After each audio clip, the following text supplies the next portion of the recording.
Because we're live, bitches. Coming soon to this theater.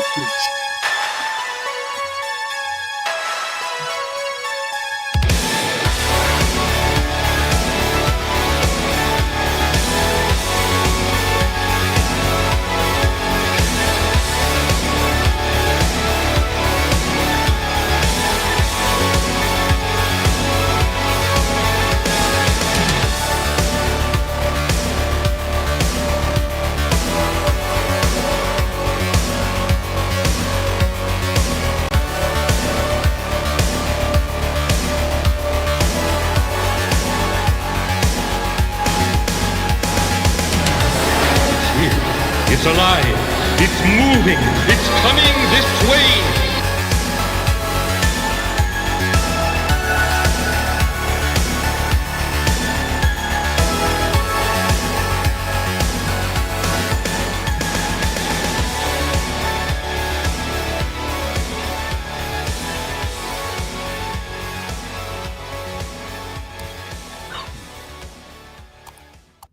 Hey everybody, what is up? It is Brian. I'm back for another episode of the Horror Movie Club. The club where, what do? We watch horror movies, of course. We always try to make sure that we are covering a movie that's not behind a paywall. That is to say, you can watch it for free on Tubi or Plex or YouTube or any one of like several free streaming sites. And so if you're listening to us talk about the movie, you think to yourself, hey, that sounds pretty cool. Guess what? You can watch it completely for free by clicking a link below in the description. And it's always an uncensored version of the movie because I would never send you to like a fucked up edited version of a horror movie. I mean, who does that? You know, that's like, I don't know, like a horror movie with all the gore cut out. That's like a porn with all the penetration cut out. It just, you know, kind of defeats the purpose. Yeah, I'm feeling a little goofy today. Luckily, I got some people who are much more level-headed than me hanging out. Matt, what is going on, brother, man? What's up, bro? How you doing? I'm all right, brother. I'm all right. Hell yeah. Yeah, man. Just getting ready to close out Butch Cleaver 2 tonight. That's it. I'm closing down the campaign finally. So, yes, yeah, that's what I'm gearing up for after this show. So, yes. Everybody, be sure to prepare yourselves and check that out because Matt's closing out Butch Cleaver, and what can I say? It's a hell of a lot of fun. It's a really fun book, and you should go back it. And hopefully he'll send you one of those dope ass bottle openers that'll fucking leave a fucking dent. Oh yeah, there's a few left. There's 7 left. So. I love mine. I actually wish I drank more beer just so I could use that fucking thing. Right? Oh shit. Yeah. Oh, God. Yeah, man. Shit. I got a great idea, guys. Shoot. Brian, we're not going to kill this stream. We're all going to go over to Matt's channel and do the closeout, but I'm going to put this stream on Matt's channel. Okay. So it keeps playing to all 8 of these destinations as well. We can do that. Good idea, Matt? What do you think? Sounds good to me. Yeah, you'll be on 9 different channels, dude, with your closeout. So only if Matt feels like it. If Matt doesn't feel like it, that is totally fucking no, good. I just asked Matt. That's what I said. All right. Yeah, but wait to put the guy on the spot. Yeah, dude, I just got the idea. What the hell? It was a great idea, right? Yeah, I just had to step out of the room to get I got one of those too. This beautiful little piece. I love the fact too that you can see that this is done in like a notebook and just torn out. I love that, man. Great shit. And I'm happy to say, man, dude, I saw that post that piece that you posted. Was that today or yesterday? And dude, you are really getting better. Homeboy is leveling up, and that's always. And when you hang out with people like these, you gotta level up. Ain't that right? You're hanging out with people like Preston SOV. When you're hanging out with people like these, you got to level. I'm going to Matt's channel and do some sketches of Butch Cleaver tonight. Oh hell yeah! Thanks, dude. To close that. That's what's up. Fuck yeah! I like Butch Cleaver. He's awesome. Hell yeah. Oh no, Butch Cleaver is dope, man. God, he's a character I would love to use. Can you Maybe we should imagine put if him in Butch Hell Cleaver Knight was or a something. porn star? Like Yeah. he'd make all kinds of bones. You know what I'm saying? Sleeving some shit, huh? He would always have a thought boner. The best, On because, deck you know, people all the are like, time. well, like, what would your porno name be? Right. And mine is really simple because it's the manliest one. It's got to be the manliest name I've ever heard. It's a real guy's name. Oh yeah, there you check that out. Yeah, beautiful. That It's is. another one. See, this dude's got mad skills. Yo. Matt was saying if he was a gay porn star, his porn name would be the Bone Collector. Oh man, that would hurt. But no, yeah, there's a guy, a producer in Hong Kong. He has the manliest name I've ever heard. Dixon Poon. When I saw it, I was like, Dixon Poon? Dixon. What in the actual fuck? Would you want to fuck with a guy named Dixon Poon? I think not. I could see like a really tough gangster, just like, who's like, we're sitting here to see you, sir. I'll tell him to go fuck himself. Oh man, that's funny. Sir, I'm so sorry that you had to wait. Can we get you some coffee, a cannoli or something? Right. You don't want to fuck with Dixon Poon, man. Oh my God. He was married to Michelle Yeoh too. Really? Yo. Yeah. Yo, I know who she is. Yeah, so I mean, and when she was at her smoking freaking hottest. So yeah, I mean, Dixon Poon. I mean, what lady's gonna turn you down when your name is Dixon Poon? Right. That's funny. Oh man. Just Making my face hurt, guys. Stretch it out a little bit. Oh man. Oh my God. Yeah. Yep. Yeah, tonight we are talking about a really, really strange, a really weird, fucked up movie. It is, of course, Legend of the Seven Golden Vampires, also known as The Seven Brothers Meet Dracula. That's how I first saw it on VHS. It was one of the first movies to come out of VHS. Hey, where the hell did we go? Oh, you're still there. I'm just showing them the title of the movie. Just showing them the title of the movie. Guys, there it is. All right. Yeah, actually, let me share my screen because, you know, this being a horror-related show, but also being a comic book-related show, one of the things I always do whenever we cover any movie is I scour the internet for art. And I found some really cool shit here because, you know, Hammer put out a magazine back in the 70s, a black and white magazine. So it was like, you know, Famous Monsters of Filmland or something like that, but dedicated just to Hammer. And each and every issue had like a 10 to 15 page adaptation of a Hammer movie. Like I have the Captain Kronos one, which is that's awesome. just dope. Check that out. Yeah, that's dude. awesome. Yeah. It even looks better in the movie. I hate to say it. Oh yeah. It's just it's funny the movie's too, dope because, too, but no, I mean, look, a lot of the special effects and everything are really cheesy. It's one of those things where it's just like I could totally accept it because, of course, you know, you're using your imagination and it's fantasy. Oh yeah, for sure. But fuck, man, I personally think that the vampires in this are actually genuinely fucking creepy. Especially when they're moving their lips, right? At the sight of human blood, they start going like fish lips. Like, yeah, they do look pretty original. Yeah, I mean, well, because I mean, the way that this movie happened is really interesting. You had Hammer, right? Who were in 1973 still fucking kicking out the jam, still cranking out fucking horror movies, gothic horror movies, and they were getting bloodier, right? Because this is around the time when they were like, oh, we can start putting blood. Well, I mean, the Hammer movies had always been pretty fucking gory. Yeah. Especially for their time. But they were getting even gorier. And then, of course, they started adding boobage, too. One of the things that I love about this movie is, you know, Hammer was all about like the heaving bosoms, right? Like the booby dresses and everything, like I always say. And I thought it was sexier when it was about the booby dresses. But here you've got Chinese girls. Nothing against Chinese girls. They're gorgeous, but they are a little bit deprived in the chest area. And so, you're not going to get any booby hammer dresses in this. So what happens is the vampires, when they catch a chick, they just rip her top off. So Yeah, that was kind of funny. tell me that. That's all they're doing. They're just going for their shirts. Is like, what? Yep. It's like, let's check out that rack. See if you're like good enough for our satanic blood sacrifice. Yeah, check this out. So this is a full adaptation. Who dares disturb the sleep of Dracula? So That's really good. Who's the artist on that? Yeah, it's sick, dude. let me see, because these were generally really good.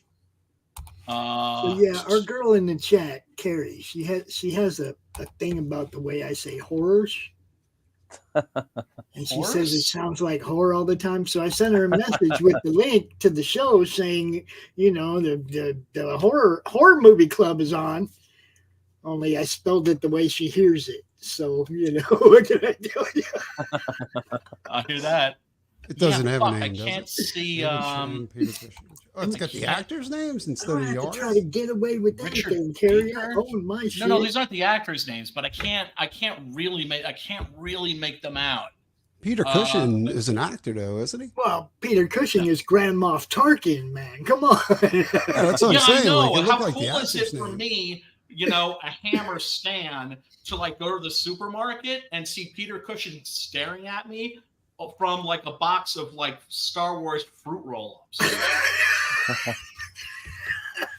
And then, of course, the guy in the Darth Vader costume is David Prowse, who is also in a bunch of Hammer movies. He was a strongman in Vampire Circus. He was the monster in, I think it was Evil of Frankenstein.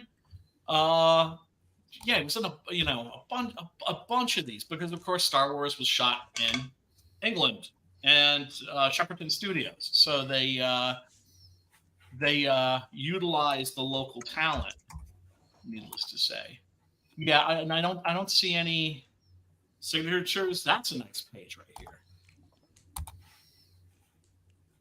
See, that's some cool storytelling.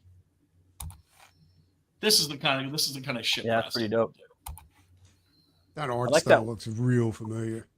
That's dope. I like that page too, previous with all those panels. Yeah, that one. I love them all. I love all those panels. Right? It's a hard read, but it's fun. I like that. Yeah. And there's a link. I think I dropped it in the chat, in the not the chat, in the DM group, where you can actually click on this shit. As a matter of fact, let me share that right now. It's a Peter Cushing fan page that posted this. Let me drop that shit in the chat. And you can go check out and download and read this comic, or you can just read it off the monitor.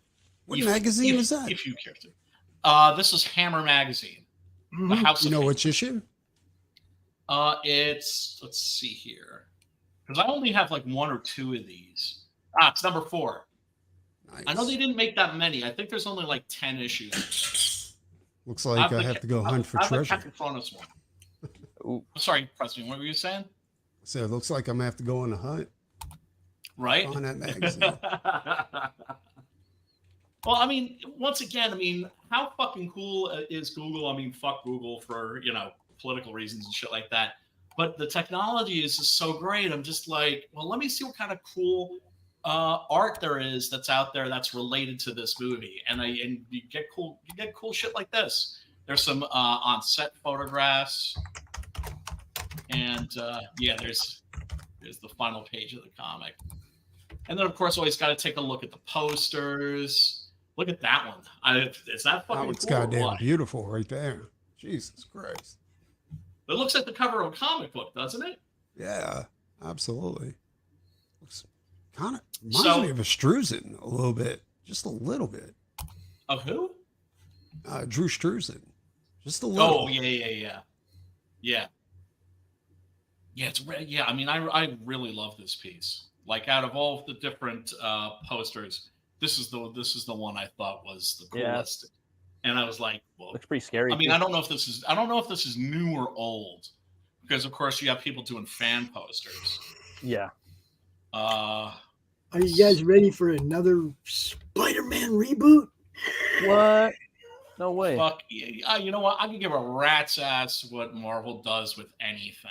No way. You know, their big thing for Halloween was, you're going to get to watch the Werewolf by Night movie that we made. You know, the one that sucked ass from last year? Yeah, you're going to be able to watch that in full color. Yay. So you're going to get to see Man-Thing basically with Groot's personality. And fucking, and I have to say, a really shitty werewolf design. I just saw something really stupid where they're going to reboot Peter Parker becoming Spider-Man later in life after he's already married to MJ with kids. What? Get the fuck out of here! Stop, weird. What the fuck is? Well, yeah, but you know what? I'm starting to see things from the point of view of a cultural vandal. I'm starting to see things the way they see things. Like, how can I, like, if I were going to fuck this up, how would I fuck this up? Yes, how can I fuck this up? That's how I look at it. How can I make Batman look like a cuck? I know. Catwoman's going to get pregnant. Baby's not his, I'm sure. I can sum this up. He's going to follow her around with a fat bucket for her to puke into when she has morning sickness. I can sum this up so simply, guys. Everybody knows I'm a stoner. I like get high. I like stoner comics, but every comic doesn't need a stoner. Thor don't need to be a fucking surfer. You guys quit messing with everything, man. Damn. You guys watch Ragnarok? Which what? The movie or the Norwegian Thor? I watched a couple of episodes. Yeah, TV show. I thought. I'm sorry. I thought you meant but the was that Thor 3? No, I'm talking about the TV series. Oh, Netflix show, right? No, I haven't seen. So the final episode aired, and I watched it, and it was the worst thing ever because it turns out that all 3 seasons were just a figment of his imagination. Oh, horrible! God. That's horrible. I was like, wait, what? He was having a what? Never-ending story. Never-ending story. In mind, that's what that is. The only time that has ever worked was Invaders from Mars, right? Because a kid wakes up, it was all just a dream, but then he starts, hearing these sounds and sees the fucking flying saucer. Bad. Landing in his backyard. And you realize that everything that you just saw is going to happen. It's the only time that conceit has ever been forgivable. But yeah, Preston, if you want to watch a good Thor movie, check out Mortal. I think that's on Amazon. I seen it. It was amazing. Turns out he's Thor's son. Yeah. Awesome. Yeah. I mean, I fucking love that. I thought that was brilliant. Oh, and the place where the film ended, I thought was brilliant. Oh, so fucking good. Yeah. I don't think you can get better than that. That's how good it was. Like it was really good. Really good shit. All you people that make cool ass indie films, bring them to Roku. No competition with mainstream. For sure. Roku's a better deal than Netflix, evidently. Like a lot of indie filmmakers are saying, yeah, take your shit to Roku, take your shit to Tubi. Well, I mean, even Tubi, even Tubi, you're in competition with a shit ton of mainstream movies. It's hard to get your little movie seen. I'm talking about bringing it to our Roku platform where there won't be any competition. It'll just be you guys. Well, what pisses me off is that the audience for good trashy 70s exploitation horror movies is so good. So many people are watching that shit that they come out with new shit and then the cover art makes it look like it's from the 70s. Right? I fucking hate that. Yeah. And then I'll check what the year is. And I'm just like, you motherfucker. Grind my gears. Retro marketing. They're trying to show you, hey, it's for you, even though it's not really for you. Right. Yeah. Right. Like not what I was fucking looking for. So and kind of an interesting story behind this. This was at that point when Hammer Studios was getting more adventurous. They were starting to make movies like Dr. Jekyll and Sister Hyde, Captain Kronos, Vampire Hunter, right? Where you have this hero who's a vampire hunter who has a samurai sword and smokes weed and meditates.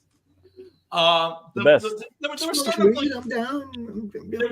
starting to get a little crazy with shit, right? They were starting to get a little crazy with shit. Frankenstein Created Woman. That's another one, which is actually a brilliant horror film. Frankenstein versus the Hell Beast was pretty badass too. Versus the Hell Beast? Did you say? Or are you thinking no, the Hell Beast, the monster from hell? No, Frankenstein versus the Hell Beast. Have not seen it. I've not seen it. You're lagging. That's. Is it like is that new or is that old? No, it's like they it's old. It's really old. Like, but it's almost like they take somebody's. Are you talking about Frankenstein meets a space monster? No. Frankenstein meets the Hell Beast. That sounds pretty awesome. Oh, wait, I'll find it for you. I have not seen it unless I've seen it under a different title, because that's one of the things that's funky about horror movies is that they have a lot of different titles. Right. It's with some movies it's crazy. I think the movie that I've seen that has the most alternate titles is Living Dead at the Manchester Morgue, also known as Let Sleeping Corpses Lie, and Don't Open the Window, and about like 500 other titles. Huh. But I'm sorry, it's Frankenstein versus the Monster from Hell. Frankenstein. Yes. Oh yeah. No. I mean, I gotta write that down. So I think you talked about that before, Preston, didn't you? Yeah, it was good. Yeah, here's the movie poster right here. I gotta. Oh, it's a nice poster. Yeah, it's good, isn't it? The dude looks like a Sasquatch. Like, yeah, it's my favorite. I think I remember that. Frankenstein. I wouldn't say it's my favorite of the Hammer Frankenstein movies, but it's definitely the best design.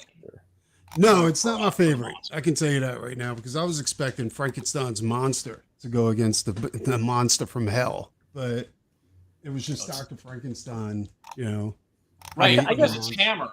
I love the different designs, it's the man. Hammer Frankenstein series, and the Hammer Frankenstein series is different than the Universal Frankenstein series. Yeah. In that Frankenstein is the monster.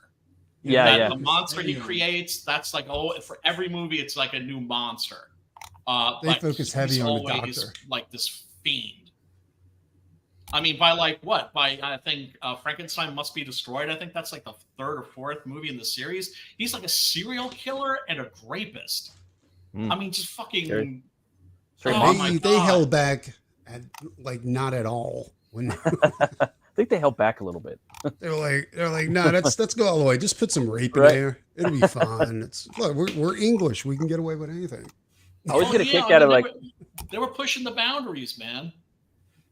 Those movies were reviled by a lot of critics, and but there wasn't a moral panic over them the way that there was when the Video Nasties thing took off.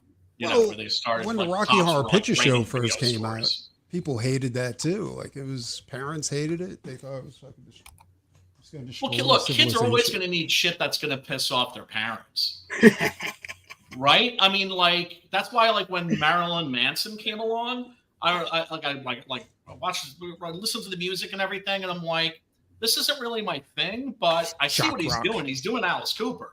Yeah. Right. And every generation needs its own Alice Cooper. It needs. Speaking of Alice Cooper, I'll be right back. Boogeyman, you got it, brother. I love all the different designs of Frankenstein. Alice is gone. They need to not try to be the next Alice Cooper. Okay. No. Well, they need to be the Boogeyman. Is what I'm saying, and they need to not. You want somebody that's not going to do a direct imitation. You want somebody that's going to capture the spirit of Alice Cooper, but for that time, right? So not like sense. Alice Cooper from the 70s, but like an Alice Cooper for whatever year it is, I wonder who the modern Cooper is now, because Rob Zombie was one of them, and then Marilyn Manson's another one. And, Manson for sure. For sure. I know he's homies with Alice. Zombie is. I think they called it the Twins of Evil. tour. Oh, they were on a tour together. Manson and fucking Rob, because they're the twins of of Alice Cooper. You know what I mean? So they would call them the twins. Evil. Yeah, I've seen Rob Zombie before live. I forgot all about that shit. I saw him when he was in White Zombie opening up for Danzig. Yeah, and we were like, crazy. I remember, like, I thought, like, you know, they were all right. You know me, I'm not a really big fan, but yeah, check this out. This is the and actually that's Darth Vader, Dave Prowse. I remember this design. I could have. Is it creepy? Didn't we watch this in a movie one time? No, we didn't cover this movie on this channel. Maybe we didn't. I thought we did. And you know, one of the things that's so great too, and I know I always go off about this at length, but you know, I grew up watching these movies on TV and then seeing them on VHS, and now they're fucking Blu-ray. Yeah, like, right.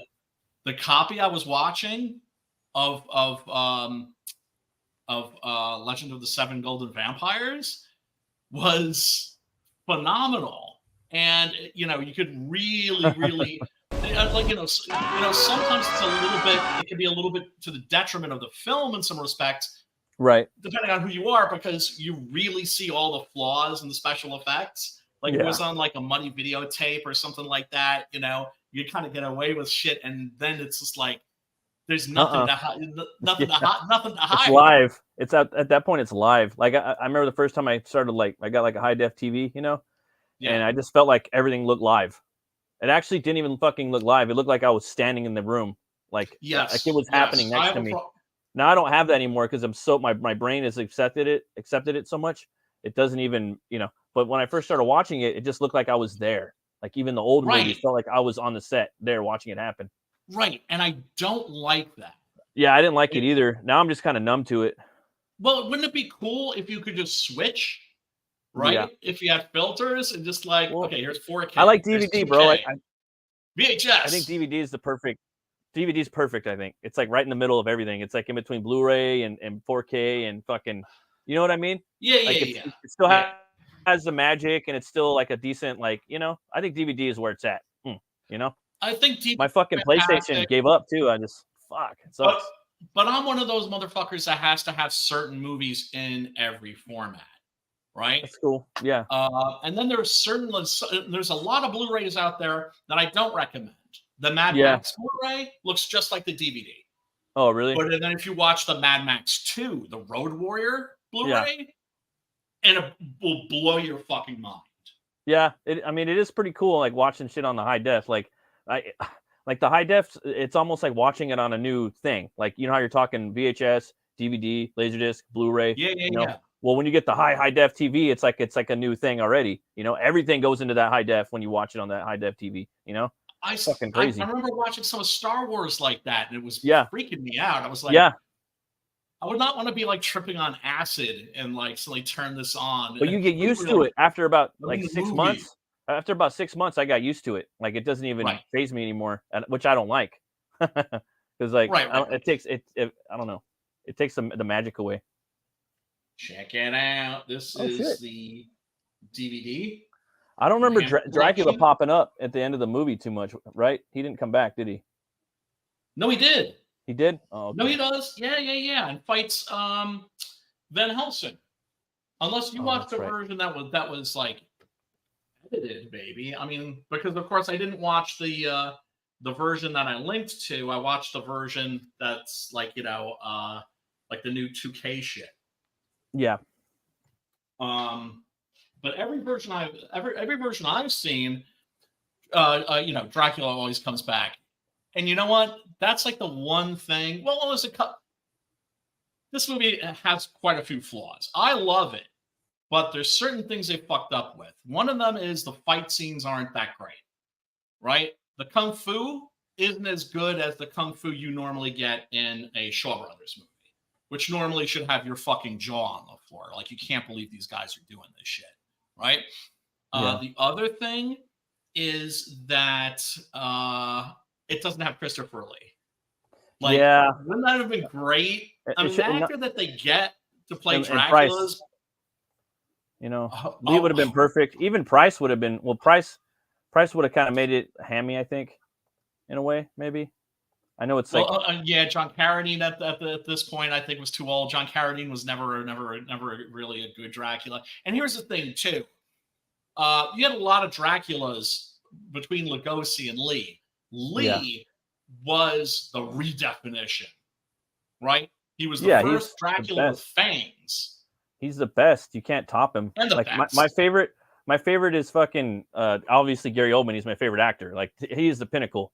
But right underneath, if not even better, is arguably Lee. Lee's fucking James Bond, for fuck's sake. You know what I mean? Dude. He's royal, like blood, like all kinds of crazy shit, dude. Like he is a little, like he's a fucking gangster, dude. You know, he's perfect. He's huge. Like all these check boxes, you know. Yup. Fucking metal. Hell yeah. And you know, we watched that Jeff Franco adaptation of Dracula, Count Dracula, and that's the one where he has the mustache. Yeah, gangster, dude. And the gray hair, and it's just like, holy shit. That's like that and Bram Stoker. Dracula. Yeah, that and Bram Stoker, like the two, like exactly, but they're pretty fucking legit, you know. Oh man, so great. Robot. But... Yeah. Oh, but it's all good. But yeah, so at this point, Hammer was getting a little more experimental, and the Shaw Brothers were just killing it with the fucking kung fu movies. Killing it. Now, if you don't know who the Shaw Brothers are, if you don't know what Shaw Brothers kung fu movies are, you're obviously not a Wu-Tang Clan fan. That's for damn sure. They made the best kung fu movies. That is to say until, of course, Golden Harvest came along, and then because the problem with Shaw Brothers was if you signed with them, you were getting robbed. Like I can guarantee you, David Chiang, for instance, who was a big star, one of Shaw's biggest stars at that moment, got paid fucking pennies for this. That's why guys like Bruce Lee and Jackie Chan were just like, they took a look and went at Shaw's and they were like, fuck this, and they went and formed Golden Harvest. But the mood of those movies, like for instance, like Pops was like, I was expecting Bruce Lee. This ain't Bruce Lee. This is more like the Peking opera. Hoping for Bruce Lee versus Dracula, and that's not what I got. There's a Bruce. Well, then of course there's the whole genre of Bruce-sploitation.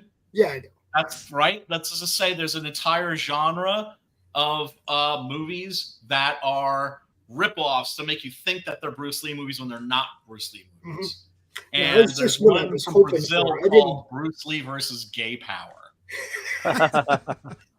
which I haven't seen. I have it, but I haven't seen it. I gotta watch that shit someday. But yeah, this was like when the films had a lot of weapons, right? So the actors that you saw in these movies were they basically grew up in the Peking opera school, right? And even then, the Peking opera was practically dead. Nobody went to watch that shit, except like old men and women. Right? Bruce Lee, L.I. Well, yeah, my favorite, Bruce Ree.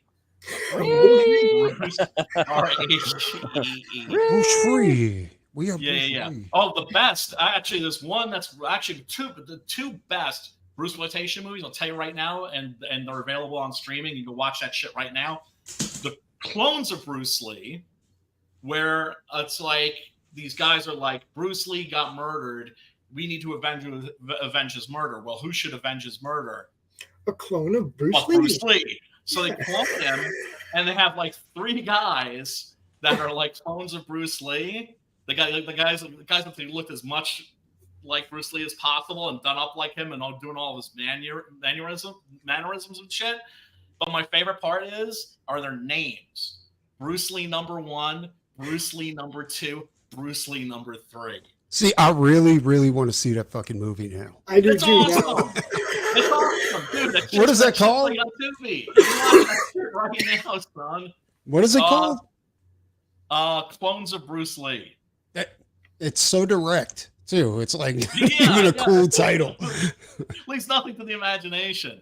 And then there's Game of Death 2, which takes footage from like Enter the Dragon and other movies and splices them in, but it does a much better job of it than the actual first Game of Death movie did. I need to say something real quick. The getting back to the Alice Cooper thing, like, yes, I'm a fan of Salvador Dali, right? Oh yeah. So For sure. On Prime, there's a Salvador Dali movie, right? And it just came out. Ben Kingsley? It's called Dali Land. Yeah. Yes. And it's really, really good. And one thing I didn't know was that Alice Cooper was a fixture at all of Dali's parties. You know what I'm saying? No Like he was. shit. In fact, Dali's wife was in love with the guy who played Jesus in fucking, what was it? Jesus Christ Superstar? Yeah, that's what it was. And she told Alice Cooper, she was like, Alice Cooper, his music will be eternal, where yours will fade into nothingness. But so anyway, like me and my wife were talking about, I was like, yeah, I'm a really huge fan of Dali's work. And she goes, my mother has an original Dali, like signed lithographs hanging in our bathroom at her house. Wow. Yeah. And she went to her mother's house and got it for me. Oh shit. No. Get the No fuck outta fucking here. way. Oh, crazy. No fucking way. Wow. Wait, hold on, let's go get a look at that. It's going in the office. That will Yeah, definitely go into the office. Here, bust that again, man. We didn't get a good look at it. I remember seeing one of his videos like as a young age. My next door neighbor was like taking art school classes. Did you guys see I don't know how many videos or movies he put out, you know, but yeah, it was like an interview movie, but it would jump back and forth to like his artwork and just crazy shit, you know what I mean? Like him coming out of the egg and things like that, you know. He He's and insane. Louis Brunel made a movie called Un Chien Andalou. I forget what that translates to. That's that movie that has that image of the eyeball being sliced. Oh yeah, I did. Yeah. Crazy. That was Salvador Dali. It wasn't a real. Was it a human eyeball or was it a goat or something like that? Like, yeah. But I remember it was like a pig's eye that they got from like a butcher shop or something. And one of the things that really, like, I knew it, but I don't think my wife knew it, was that Dali was clean. You know what I'm saying? Yes. He was just crazy. Yeah. He said, because people would ask him, like, dude, do you do drugs? And he said, I do not do drugs. I am drugs. Yeah, he was completely clean. Alejandro Jodorowsky was going to pay him some ridiculous amount of money to play Baron Harkonnen in the Dune movie. Oh, that would have been insane. He would have been. It would have been crazy. It would have been completely crazy. And evidently, I think he just wanted to do it just so he could hang out with Dali. Get some life experience. Well, I mean, both, brilliant surrealists. They are already dead. But yeah, there's this image here of. I always thought was really creepy. Evidently, some of the graves that they have in Asia are like pots, right? And what they do is they don't stretch the body out. They basically put the body in a fetal position, right? Stick it in a barrel. Yeah. No, I've seen that. You're right. Right from the womb of life to the womb and they mummify it. Yeah. They do like the snitches in Arizona too. And shit, like pickle them in something. I don't know. But what's creepy about this is that, like, when you see this zombie pop out of one of these graves, it looks like a hatching egg. Yeah, it does. Yeah, I said that. Thinking of Dolly right there. Brian, they do that to snitches in Arizona too. They bury them in. Horror movies are full of surrealism. I'm sorry, what was that, Pops? I say they do that to snitches in Arizona too. They put them in barrels and bury them in the desert. Oh yeah. Ain't seen one come out yet though. Wait, hold on. I love the Actually, wait. I think I have more footage of that scene. But like, that's a trick that I think that really works. That's really charming. Is when they come flying down. The golden vampires come flying down as bats, and then they'll fly behind a like a stalactite or something, and then a vampire will jump out. Let's see. Close. They are all dead.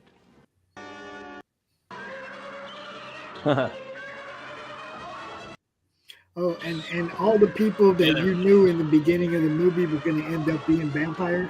Or end up getting bitten. It's like you can pick them out right away. Oh, that one's going to get turned in. That one's going to get turned. That's a brilliant way to turn a man into a bat, or a bat into a man. Is to have him flying directly into the stalactite, and a man appears on the other side. Or then there's one that flies directly at the camera. Yeah, that one. Yeah. Here, let's take a look at that. Boom! That's beautiful. That's awesome. Isn't that great? Yeah, I like that. That's bad. Like real fucking simple, old school special effect and really effective. I think it's, I don't know. I think it's fucking dope. In the Black Belt Hall of Fame. Strike at their hearts! Strike at their hearts! Yeah, of course, we got Peter Cushing. Yeah, so basically the way that this movie happened was Hammer was killing it with the horror. Shaw Brothers was killing it with the kung fu. A lot of the people at Shaw Brothers spoke English, right? Because you're talking that they were in Hong Kong. Hong Kong was being leased to England at the time, right? And then there was that turnover in 1997. But, you know, it's just like the Hammer movies were doing really well in Asia. They were very popular in Japan. They were also very popular in China and other parts of Asia. And then the Kung Fu movies were becoming popular in the West. So they were like, hey, why don't we just do a fucking, like, a vampire Kung Fu movie? Let's cross-promote. Yes. Well, look, I'm a sucker for cross-cultural shit, right? And to me, it's like in New York City, you get all these fusion restaurants, right? I just respect anybody that's looking for a bigger fan base and they're willing to explore other avenues to do it, whether it be cross-promotion or collaboration with somebody in a different genre, whatever it is. I can only respect it. My brothers cannot survive That's what I'm another saying. attack. And so they got Robert Young, who is the director of a lot of the Hammer Dracula movies, including the first one, and Chang Che. Chang Che was like the guy, maybe one of the most prolific directors in history. And he made movies. He was under contract with the Shaw Brothers, and he made. Holy shit, dude. We made a buttload of Kung Fu movies, and some of them are like some of the best Kung Fu movies ever. Like Crippled Avengers, that's one of my favorites. One-Armed Swordsman, that one's really good. Fight to the death against the sevenfold forces of evil. As Hammer and the Shaw Brothers together create the first martial arts horror spectacular. The first martial arts horror spectacular, okay? This movie did not do well at the box office. It was not spectacular. What the fuck is wrong with it, right? It's just like the first martial arts horror spectacular. Vampires versus Kung Fu versus vampires. My ass is in the sea. Yeah, totally. Right? You kind of got like those vibes from Big Trouble in Little China, you know what I mean? But like taking it back a bit, you know? This horror, and mysticism of China. Before they started, like Big Trouble in Little China took a lot of inspiration from the Kung Fu movies that came after this period. Yeah. They took a lot of inspiration from the movies of Choi Hark, where, you started having like the wire work and it just became pure fantasy. Yeah. And there was no attempt at like any kind of realism. It was just, and they would take like old fairy tales and shit like that, these old myths and stories about the Monkey King and characters like that, could like literally move the heavens. Those were the movies, the ones of magic, especially that Carpenter was inspired by. I have to say, I was surprised at the people who bid it in this movie. Unlike, I was surprised that it was a Hammer like combo production. You know what I mean? Like, I thought that's what it was too. Like when you said, it was like, oh, okay. It sounded like it was like a crossover. You know, I was like, this is fucking dope. I think we're in something was just special, glad to see that they spent some money on a real actor like Peter Cushing. Oh yeah. Oh yeah. Cool. Well, I mean, This like, shit that couldn't have been cheap, guys, because he probably looked at this movie. I think the rest of the cast is fine in this. I think the rest of the cast is fine. You know, the Scandinavian chick, I think she's really good. David Chiang was, like I said, one of the biggest stars in China at that time.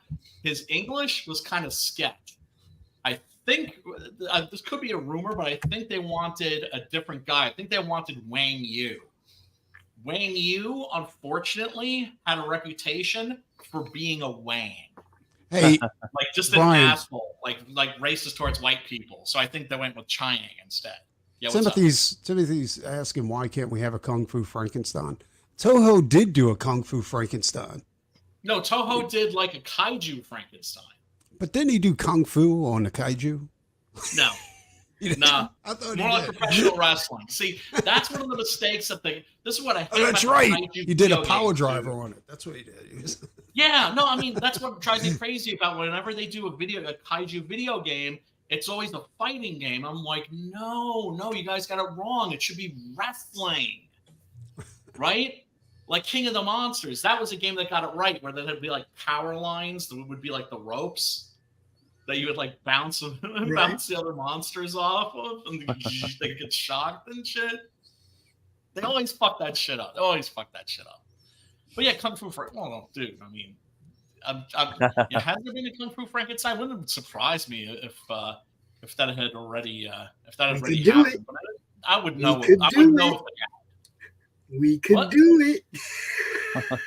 We could do it with our iPhones. Just get on our iPhones. We could do a Kung Fu Frankenstein graphic novel right here. You got an artist, you got an artist, you got a couple different artists. Turn that shit out. Got to promote it. There's some dude making AI books on Twitter, dude, or on what is it, on TikTok? Just slanging books on there, dude. That's crazy. Oh, shit. Yeah. That's because TikTok is full of totally impressionable people that will buy anything. Yeah. I just think it's funny. I just think it's funny when I hear like my artist friends bitching about it, right? As if they're going to be replaced. No, y'all aren't going to be replaced.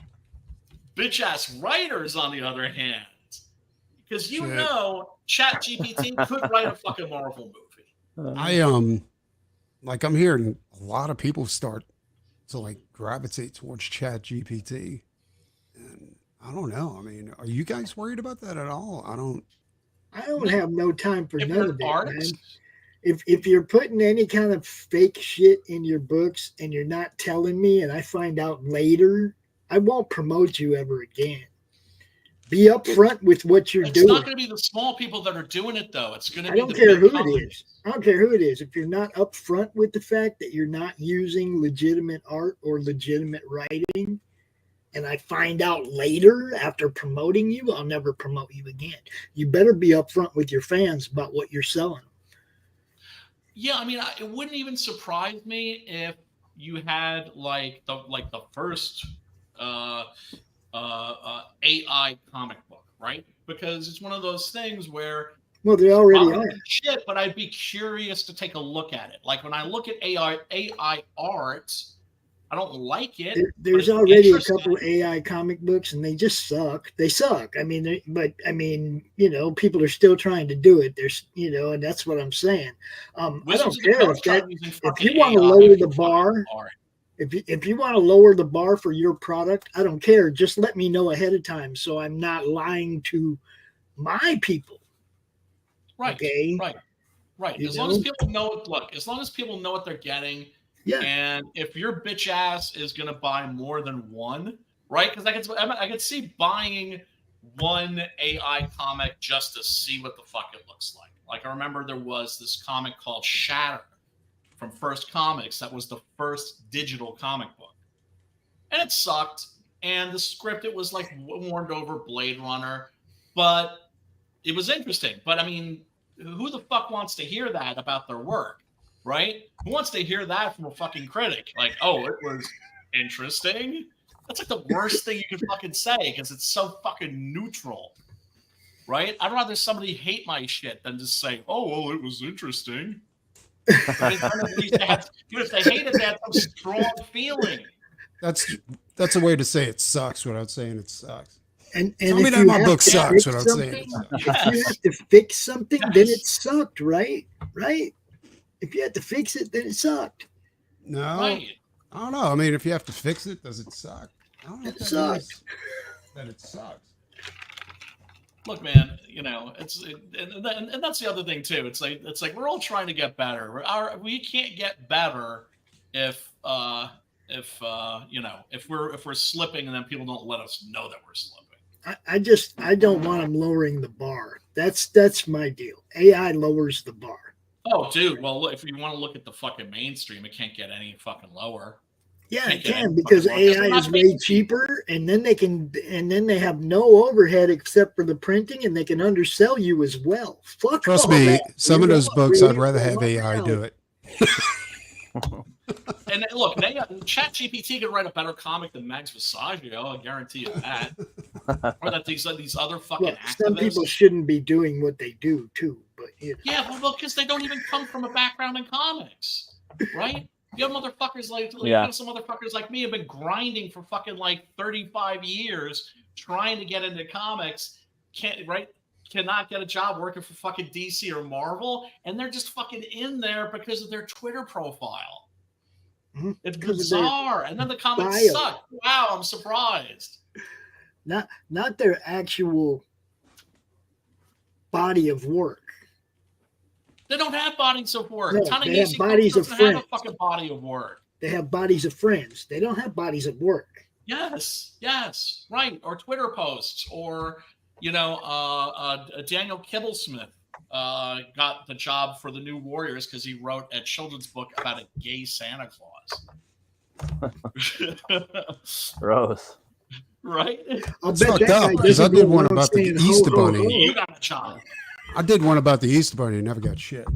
I'm going to go out on a limb, guys. I'm going to say that the gay Santa Claus. I'm going to go out on a limb and say the gay Santa Claus probably doesn't go around saying ho, ho, ho. Yeah, right. He just goes around saying, sit on my lap. Well, no, and here, look, the problem. Oh, snap. The problem isn't the gay Santa Claus book. The problem is hiring the guy who wrote the gay Santa Claus book to write your comic book because he wrote a gay Santa Claus. Because he wrote, yeah. That's kind of the fucking problem. That's some kind of cred right there, some meritology. I took an existing character and made him gay. No fucking shit.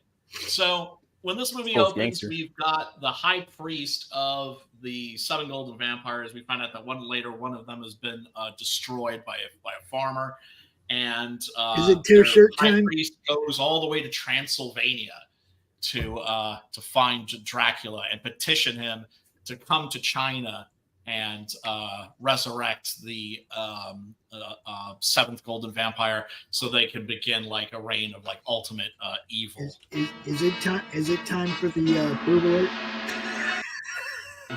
What'd you say, boss? I say, is it time for the boob alert?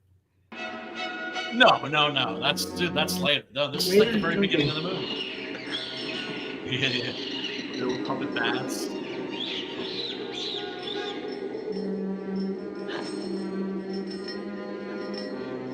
Oh, he's just waking Dracky up. Okay. Yeah. He's kowtowing.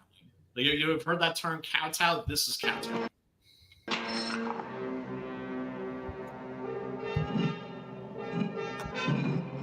What time's he got his closeout set for, B?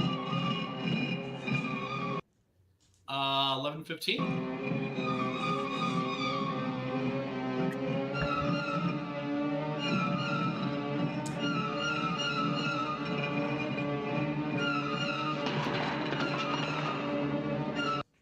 It's like Dracula's tomb there is like a little too minty fresh for my liking, but I'll take it.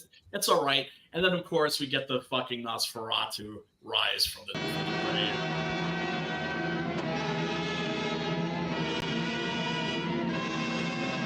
I love that. That's awesome.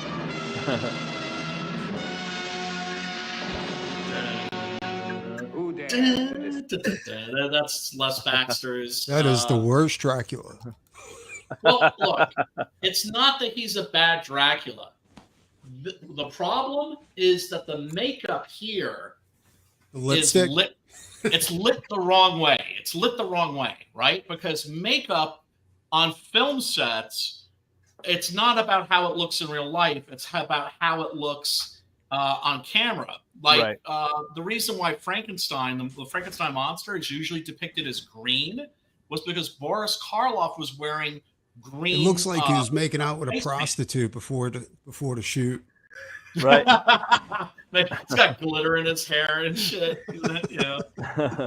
But he hit the strip club again. Damn it. But Preston, you knew that about Boris Karloff with the green makeup. They put that on him because when they shot in black and white, it made him look super pale.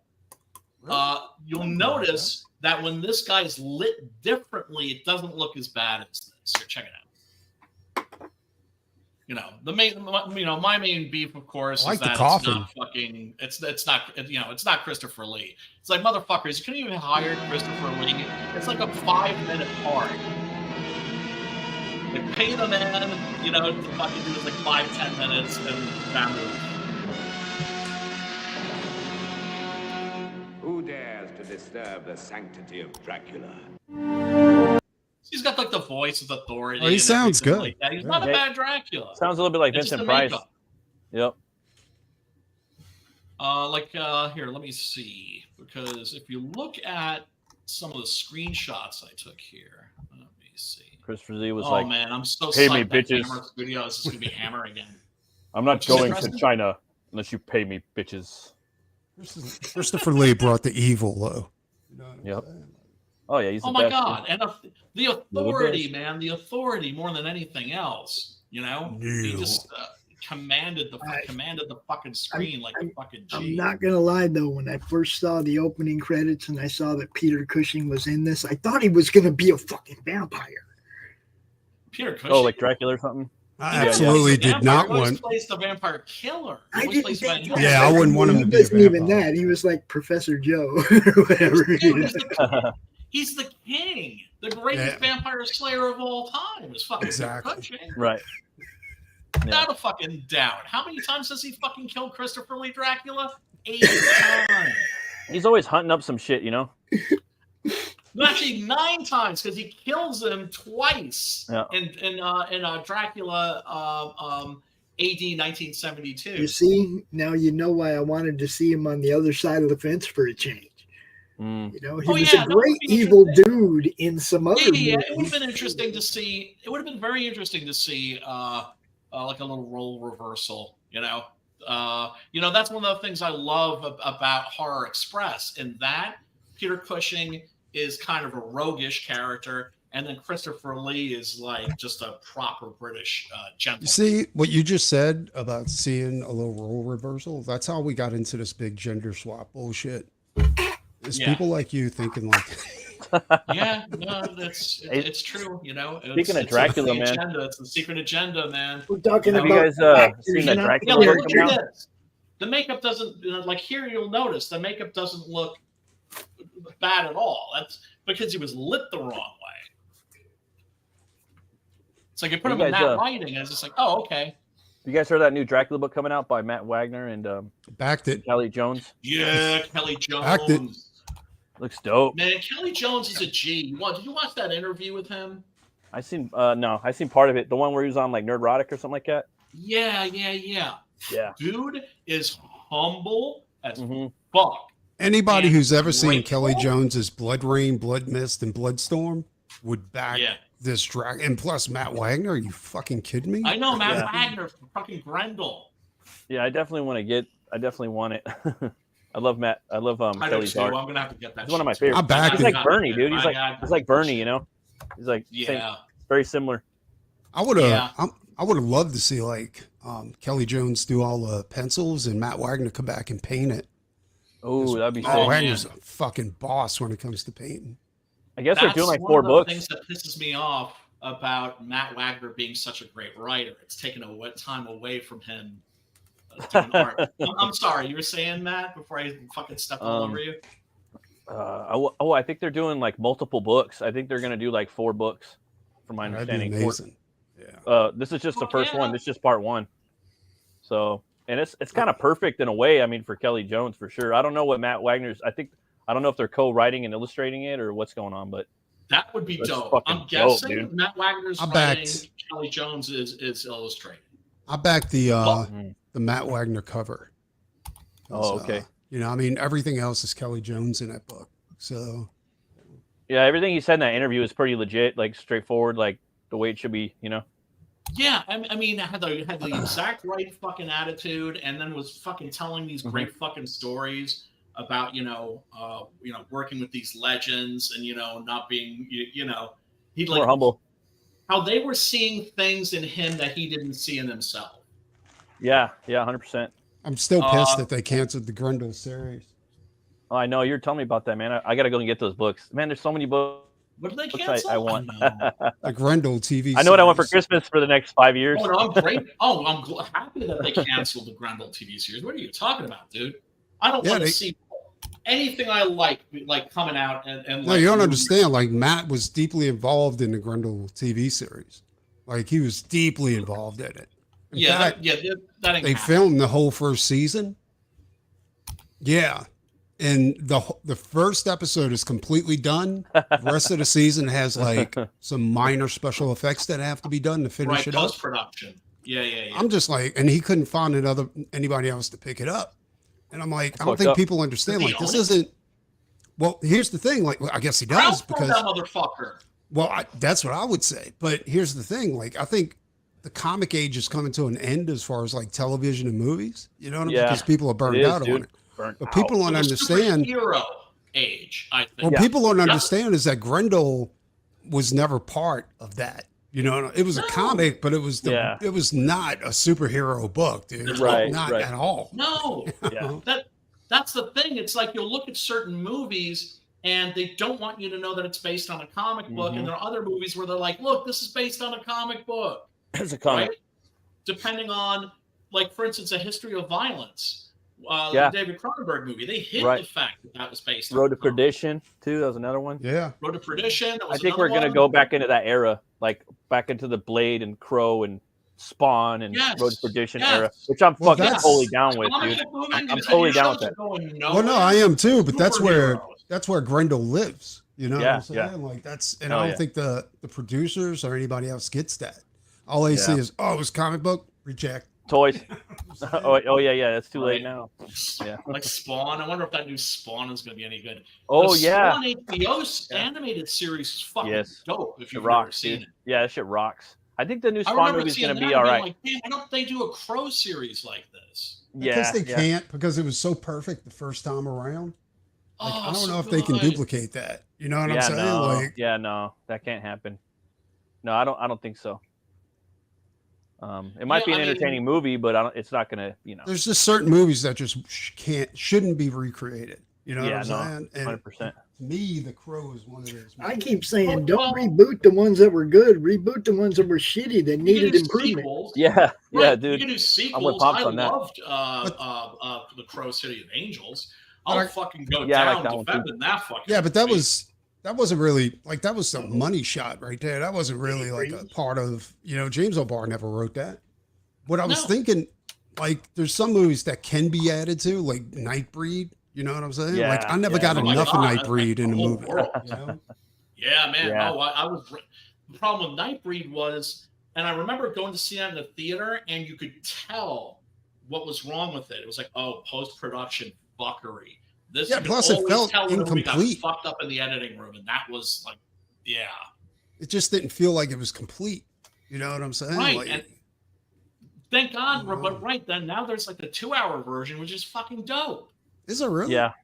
Yeah. Dude, you've never seen it? No, I never seen it. Yeah, I we never should knew do it that one of existed. these nights. I've been meaning to, actually. Yeah, it's a complete version, or like director's okay. cut. It's like Is it on Tubi or something like We that? did one or- on Tubi. I don't know which.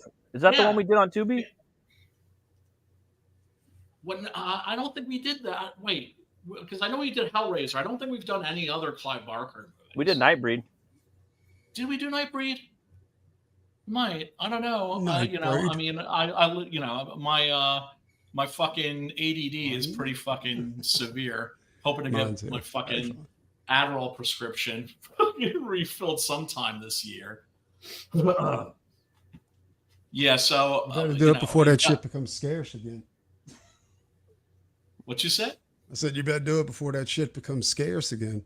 Yeah. Yeah, I mean that's why I'm reluctant to start taking it again, was because the fucking withdrawal was so fucking hard. How bad was it? Was it really difficult, or It sucked, dude. It sucked. It was like really, can't get yeah, off it the was couch pretty type bad. of?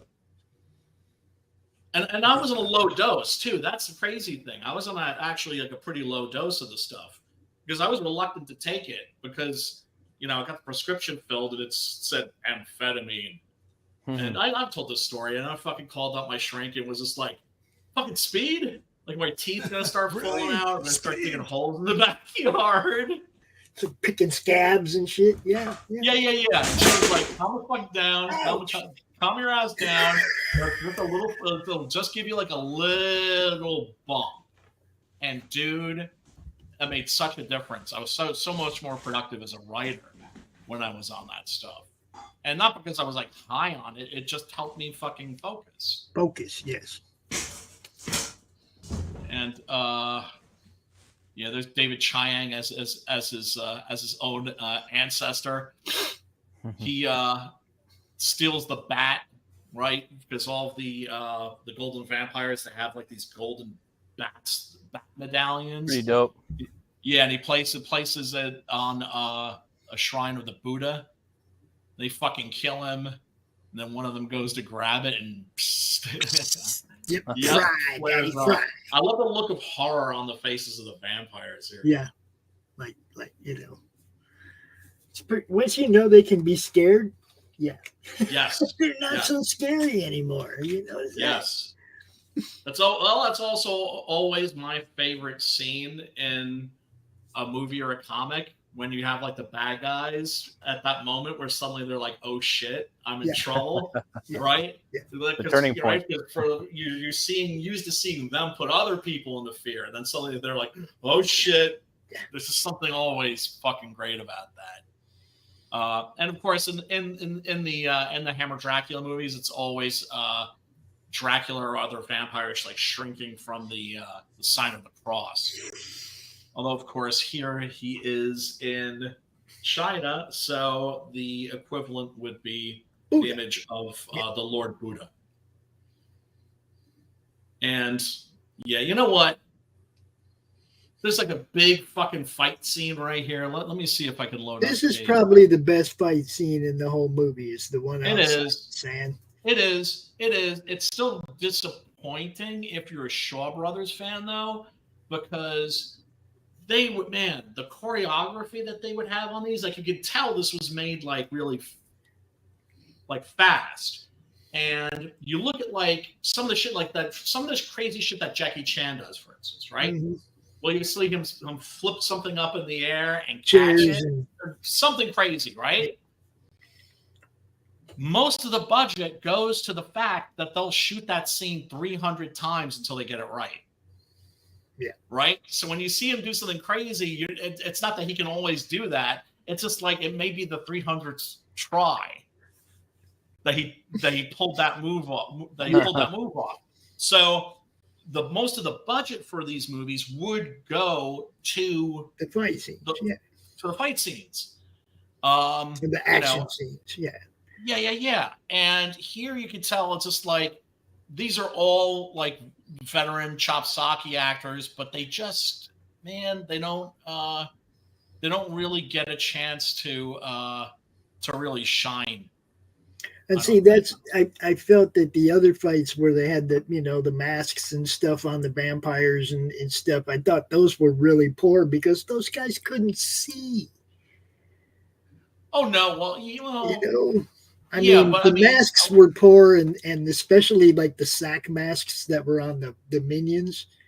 Come on, those guys. Oh yeah, well they're like porcelain. They look like porcelain. I mean, skull masks. Yeah, the way they like I thought that was slid okay. off That didn't bother me. The way they slid off the forehead, like the gold masks were.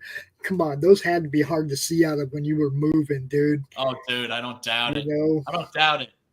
Mind you, you've got these cats that were that grew up in the Peking opera schools, where the training that you got nowadays would be considered felony child abuse. I'm telling you, if you ever get a chance to read that Jackie Chan's biography, read that shit, especially like the first couple chapters where he talks about, because he was like a hyperactive kid, and so his parents took him to like the Peking opera school, and had him take a look at the place, and they were like, "Do you think you could be happy here?" He was like, "Yeah." And they had a wonderful dinner and everything. And then the next day, it was like he was in fucking boot camp, and it was just fucking ruthless with these fucking kids. Nowadays, the Peking opera isn't like that at all. But Jackie Chan also points out that the kids coming out of it, they're not as good as they were. Nope. So it's just like, child abuse, kung fu skills. Although they wouldn't even just learn kung fu, they would learn acting, singing. They were trained as like entertainers. Let's check this out. I love. This is probably my favorite scene in the movie, where they take refuge in a cave. Right. Because there's gonna be something fucked up in that cave. Yeah, I was thinking the same thing. Right? Yeah, well, like, oh boy, as soon as you see the bats on the wall, if you're thinking vampires and bats, you knew some shit was about to go down. Homeboy ain't fucking around with his actors, because you're waiting for it, right?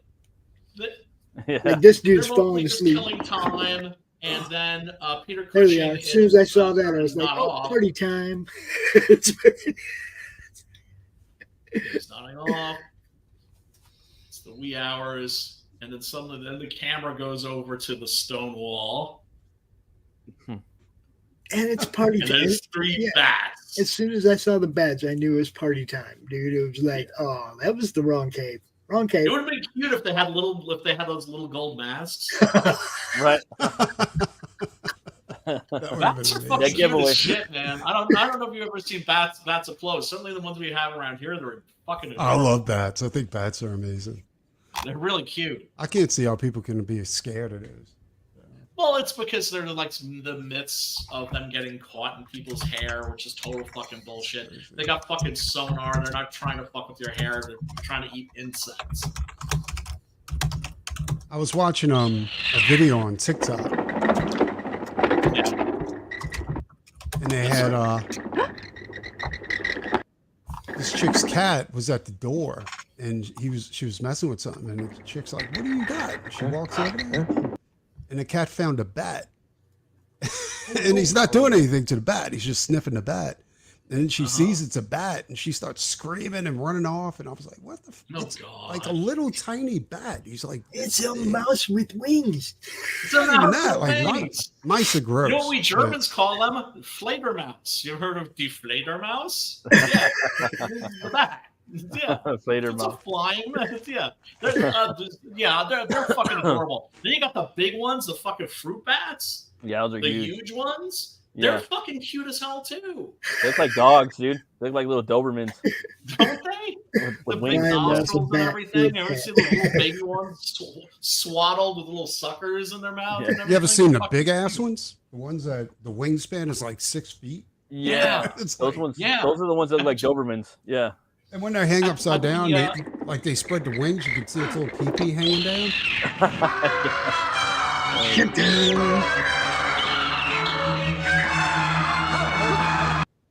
Yeah, at the Chiller convention every year, there's a guy who has like a special license where he can like take care of bats, and yeah, he always has like a little room where they keep the bats, and the lights are all low, but you can go and check out these gigantic fucking fruit bats. And yeah, no, they're fucking cute as hell.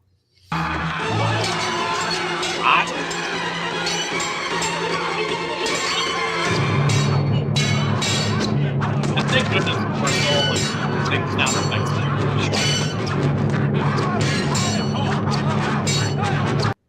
Little interesting note about the swords and the other weapons. They're wood, right? They have wooden cores, but the blades are covered in aluminum foil. What? Right, but it's not like they just took fucking aluminum foil and just went crunch, crunch, crunch, right? They folded it obviously very, very carefully, and you can never tell unless Holy shit, that's amazing. Unless you look like really, really fucking close. I have a Bowie knife like that. What you say, Matt? I have a Bowie knife like that from back in the day. The blade is foil. A Bowie knife. It's carved out of wood.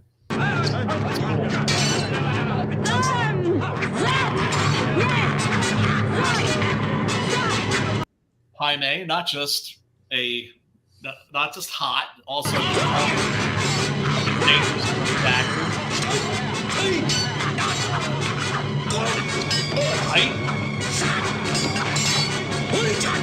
I just love that the vampires know kung fu.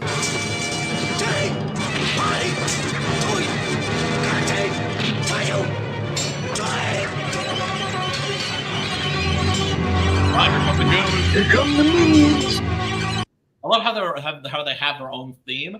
I have to admit, when I was a kid and I saw this on VHS for the first time, I found it genuinely. I found them genuinely fucking scary. Like I remember, like watching this on VHS and going out at night to watch a lunar eclipse. And I was like keeping an eye out for those motherfuckers. I couldn't find them scary. Not marching like that, where they're just bouncing up and down. Like. Yeah. Well, they're almost kind of hopping, like like the Japanese hopping.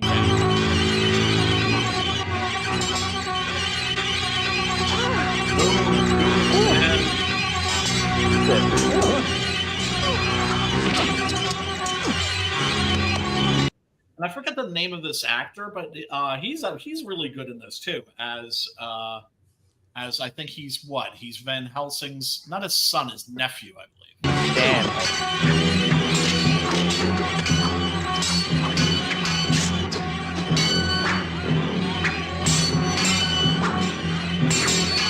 Oh yeah, they're the two brothers, each fighting with silver burnished swords.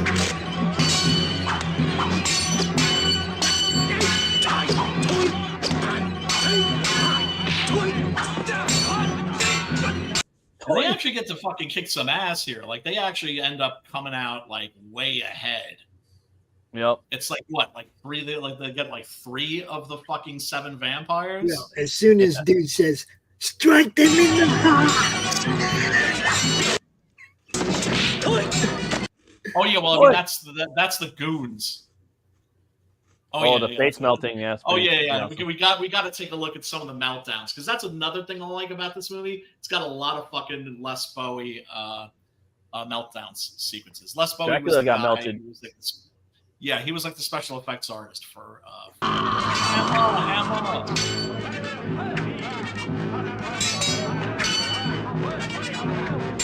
That one had like a Hitler mustache.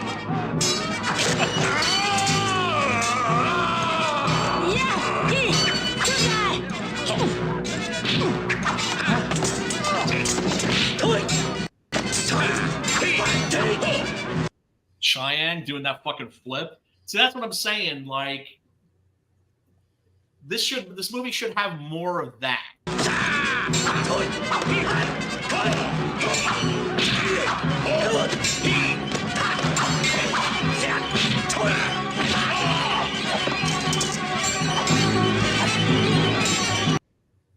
And then, of course, they set up the image of the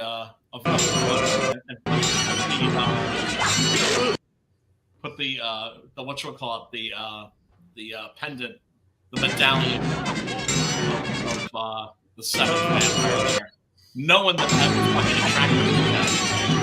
It's a trap.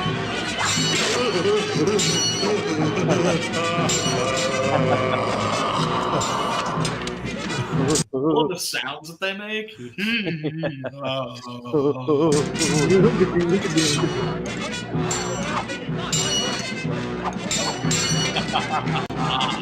Yeah. Right now, this one's starting to get worried. So what does he do? Gotta try to rip that top off.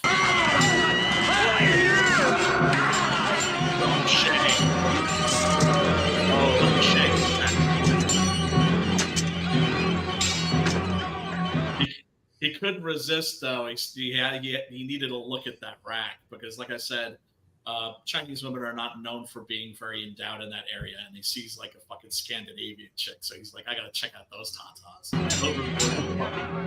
Dying for water. Well, they can't really say they've been dying since they're undead.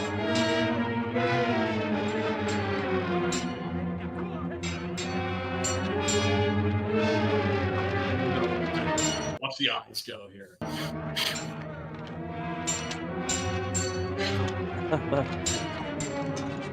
Implosion. Yeah, he just deflated. Oh yeah, this is actually the moment of like probably one of my favorite moments in the movie is when fucking Van Helsing gets into the fucking fight. Because the thing about Van Helsing is that he's always kind of hanging back during the fight scenes, but it's not because he's a coward. But the guy's with the first thing from right? He's killed Dracula like fucking 50 times. But he's never that fight. He also doesn't know Kung Fu. Hey, did he fall right there? Did he fall? Yeah, what happens is he falls over, right? Because he's backing up because the fight is coming his way. And so he falls over the fire, and that's what gives him the idea to, like, grab a brush. Come here, bitch. And then this one... Yeah, then this one's just like, oh, you want some too, huh?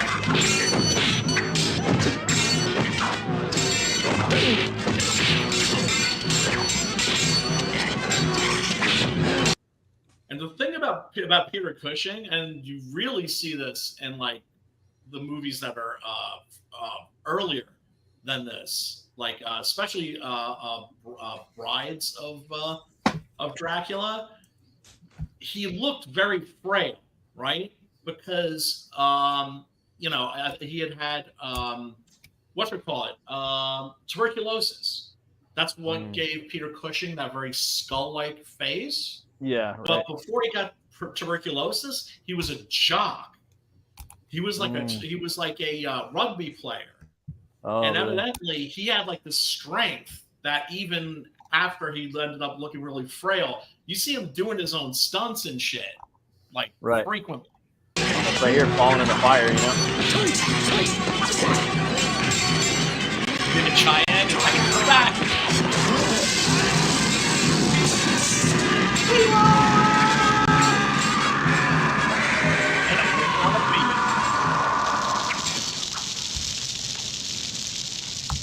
And some of the goons are like, yeah, all the masters are dead. Trying to bug out. Let's go Inferno. Well, how the music goes with them. Everybody was real quick, just want to say hey to everybody in the chat. Thank you so much for hanging out. You know, we really do appreciate you. Smash that like button, smash the subscribe, ring a ding ding dong, the bell for notifications and everything. Black Hat Cinephile says garage bats in the Western U.S. are barely bigger than a big moth. It's pretty much the same here. Like pretty mosquito. much the same here. They're really tiny. They're cute. Timothy Olsen has a good idea here. He says nunchucks made out of garlic. Garchucks. Oh man, I gotta say, I sweet. feel like in this new crib, I feel pretty naked because I only have like one sword. My nunchucks, my 3-section staff, I think my bow staff might be in here somewhere. But like all my swords are in storage, man. If the zombies come, I'm just gonna be stuck with a fucking 12 gauge and a katana. And that's all you need. Yep, vampire died happy. Yeah, like I said, one of the things I love about this movie is the fact that like when they go to the village to like look for like virgins to plunder. Because I wish we have the Roku channel. I could just show you that shit. I could show you those scenes. They're just constantly ripping chicks' tops off to get a look at their friggin' tatas. Well, I mean, you can see it's like Dracula is a pretty fucking sexy vampire. These motherfuckers obviously are not moisturizing or taking care of themselves. Might have been a while since they got some action. Oh man, Matt, what did you think of the sound effects?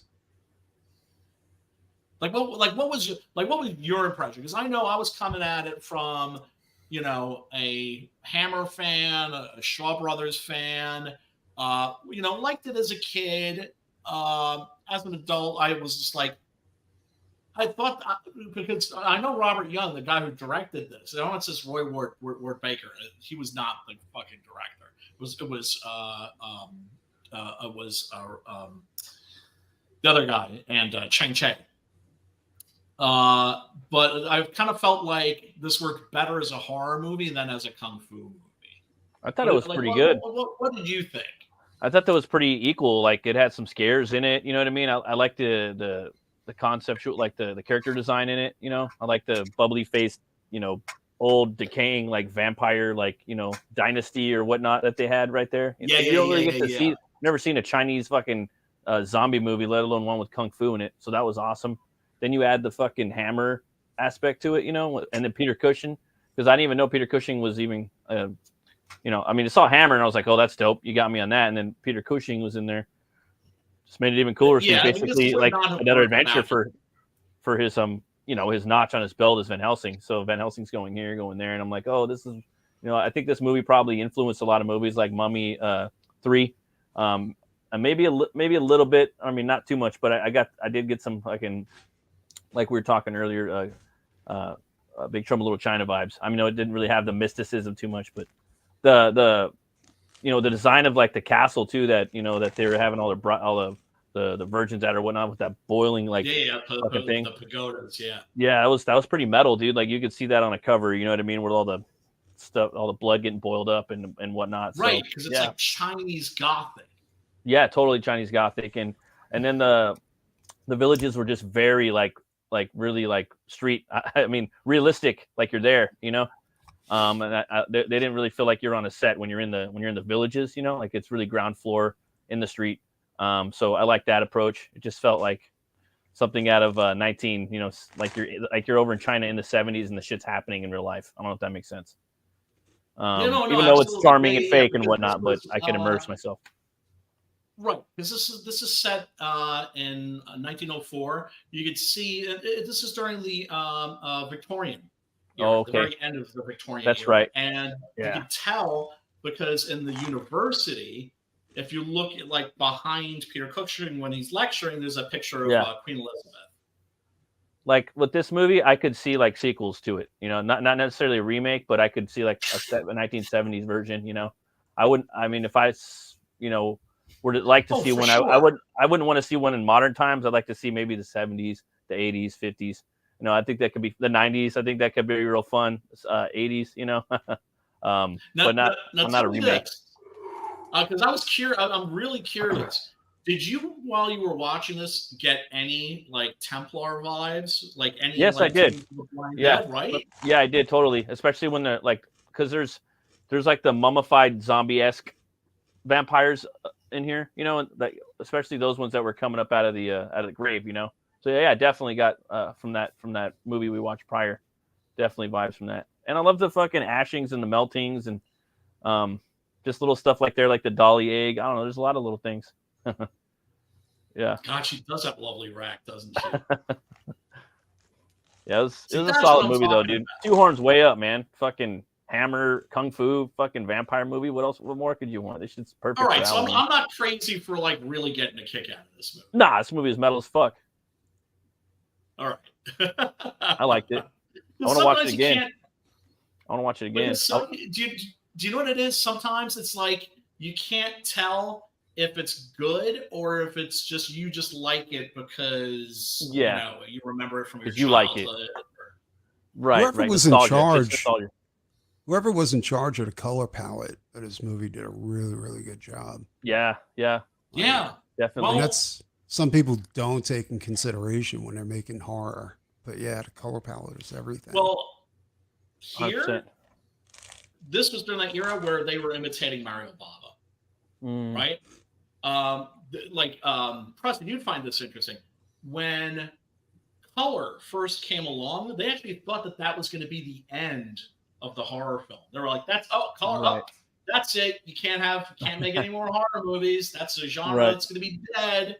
And it was Hammer who made a deal with Universal. They were like, can we make a Dracula movie? You'll get a cut and everything like that. And so you had that opening credits where you see Dracula's tomb and you see his name on his tomb and fucking bright red blood just starts dripping all over it. And it was like, oh, okay. I got you. Yeah, totally. Yeah, man. I love Hammer. They didn't think it was just horror, though. They thought like actors were going to be everything. Out of work. They thought everything was going to be sound. More because like sound was like was a real career killer for a lot of guys, because you had like Valentino, right, who was this immense sex symbol, right, to like women, but was her as a $3 bill. And, plus a lot of women because they couldn't shake their Jersey accent, that sort of a thing too. For Valentino, evidently his voice was kind of high and squeaky, right? So, and this is before dubbing and that sort of a thing. But yeah, no, I always find it funny that Valentino, like all these like millions of women swooning over him. It's just like, yeah, sorry, honey, he's playing for the other team. Yeah, actually, like this is totally fucking a total non sequitur. But Valentino actually caught some heat from, I think, his manager because he was walking down like Hollywood Boulevard with his boyfriend holding hands, and he was just like, his manager was like, "Dude, you cannot do that here." And he was like, "Why not?" It's like, dude, this is not fucking Paris. this is not fucking friends. And then fucking photographers are going to take pictures of that, and then your career is going to be done. I don't get what it is, because it's just like, I know Joan Jett is into chicks. I know Joan Jett is gay. That doesn't make me find her any less doable. Wait. But they're like women, if they find out that like the actor. I know, I'm thinking gay, of Pat Benatar. Then they just like they have to. They're like peace out. And this is why Tom Cruise is still in the closet after how dare you? That's a rumor. That's a vicious rumor. Yeah, whatever. That people who hate Scientology make about Tom Cruise. This is from the end credits, everybody. I'm not going to give. I don't want to like drop too many spoilers or anything like that. But if this sounds like a movie, like you're like, if this sounds like you would get a kick out of it, guess what? You can click on the link and watch it below, 100% for free, unedited. I can't guarantee that it's as nice of a copy as I was watching last night, but I mean, this was, I think, the copy on the YouTube link that I posted. I think that's a Blu-ray rip. It would have been cool too if they like kind of. Picture looked pretty good to you, right, Matt? Yeah, definitely. Oh, I was gonna say it would be cool if they like kind of climbed the, like that Chinese tower, the tower palace houses, like if there was everything was up on the roof, like if Dracula was on the roof and like maybe he got thrown off the roof on a spike or some shit. I don't know. Would have been kind of more like the Raid or Dread, I'm just really into that whole like idea, like climbing the tower to get the monster. Oh, well, the one in which Dracula bites it the hardest isn't actually my favorite Hammer Dracula movie, which is Dracula Has Risen from the Grave. It's Risen from the Grave. That? Right? Yeah. That was the first one I ever watched. was that one and Horror of Dracula. Those are my dad's favorite. Nice. Because I was watching those, and then I was more brought up on Hammer than Universal. We did watch Abbott and Costello Meet the Wolfman a lot. But, Ooh, that was good. But we didn't really watch the other ones. I mean, we watched them maybe once or twice, but I was watching like the Mel Brooks one more because we just liked that one a lot, you know. My dad liked that one a lot, so we watched that one a lot. Young Frankenstein. Yeah, Young Frankenstein. Yeah, that was the best. You know what simultaneously makes me happy and angry? Young is Frankenstein. That 90% of the audience watching Young Frankenstein, they're missing half the jokes. Right, because right. They haven't never seen the original Son of Frankenstein, because it's not a spoof of Frankenstein or Bride of Frankenstein. It's specifically a direct spoof of Son of Frankenstein. So that pisses me off. But then I'm like, what amazes me is it doesn't matter. People still fucking find it hilarious. I found the whole thing as a joke. Genuinely funny. If you have to have seen the original movie to find the shit funny, then something's wrong. Young Frankenstein. My favorite part of the movie is, I love the beginning of the movie where Gene Wilder's just like, give him an extra $1. He's like hitting him in the nuts, you know, in the class. You lousy son of a Frankenstein. I was like, oh. My favorite part was the blind guy, and the blind guy kept burning the shit out. Oh, dude. That is one of the funniest things. Well, that's one of the Gene Hackman actually. Filling in for O.P. Hagee. Yeah, he's golden. Because you have to understand, a guy like me, the original Bride of Frankenstein, that scene to this day will make me fucking tear up. I get very emotional from that scene, and it's just like my daughter wants to watch went that and just fucking graped it. Just took a big. Yeah, he fucked it up. He did. Over it. I was gonna make an espresso. Oh my god! Yeah. Trust me. See, that's an example. If you haven't seen Bride of Frankenstein, you're gonna find that funny. But if you've seen Bride of Frankenstein, and you love Bride of Frankenstein, you're gonna fucking fall out of your chair. You're gonna have trouble breathing. It's so funny. That shit was just all funny, all of it. That's his best movie, I think. Everything. Best Mel Brooks movie. And his hump kept changing spots, like it kept jumping from one end to the other. Yep, the hump. It's like, wait, when you're a hump on the other side, he was like, no. I mean, that I actually remember my mother taking me to see that in a theater for my birthday. I can't imagine how young I was. I know I was really, really young. I just know that when they showed the commercials for it, I was psyched because it was rated G, and I knew I wasn't going to have to fucking, finesse or finagle anything to get my mom to take me to see it. Star Wars too. When I saw that it was PG, I'm like, oh, it's a movie about like a werewolf in a spaceship. I want to see that shit. Yeah, it's PG. Yes. You know what else I liked about this movie was the vampires. They weren't really likable. You know what I mean? They weren't sexy or nothing. No, you never found them sexy. Like they're fucking broke. Not these ones, but they were gross. You know, and I like that. Like 30 Days a Night, or they're just monstrous. Like Voyage of the Demeter. You know, make them like that. You know, like if they were to do this again, I would like to see this again. Maybe with the bigger, maybe not with more martial arts team. You know, like or maybe like done in a different era. You know, like the same concept. You know, with the right people. Like more shit. Like it could be even more epic. You know, I hate being that guy and hearing that guy. You know, do the remake. But there's just shit that like I want to see just a couple more bucks thrown into it. Not like a massive. Yeah. So yeah, it was dope. Hey man, you know what? Hammer is coming back. They've already been doing comic books. Yeah. Oh my god, like that. They're doing new comics. Yeah, they did a Captain Kronos Vampire Hunter. Like recently. My dream job. They did that without asking me first. Who are they publishing through? Are they doing it themselves? I'm not sure. Like I said, I just moved in, so I don't know where everything's at. But yeah, that sounds like a house that you have to apply to, is what it sounds like. Yeah, I mean, if you look it up on like Amazon.com or something like that, I'm sure that I want to get it. It'll tell you. Well, I mean, look, it's got Tom. It's art's by Tom Mandrake, right? I'm a huge Mandrake fan. Yeah, he's good. And that guy's you awesome. can't go wrong with him. But Well, there is they take the it is a it did little make me low. wait 2 years for his book to come out. Oh, that's right. That's right. That started in 2015 and didn't fulfill until 2022. Well, yeah. Well, I mean, didn't you write or something like that, and like you got in touch with like his wife or something like that? No, that's one thing I have to say is just that hadn't gotten yours.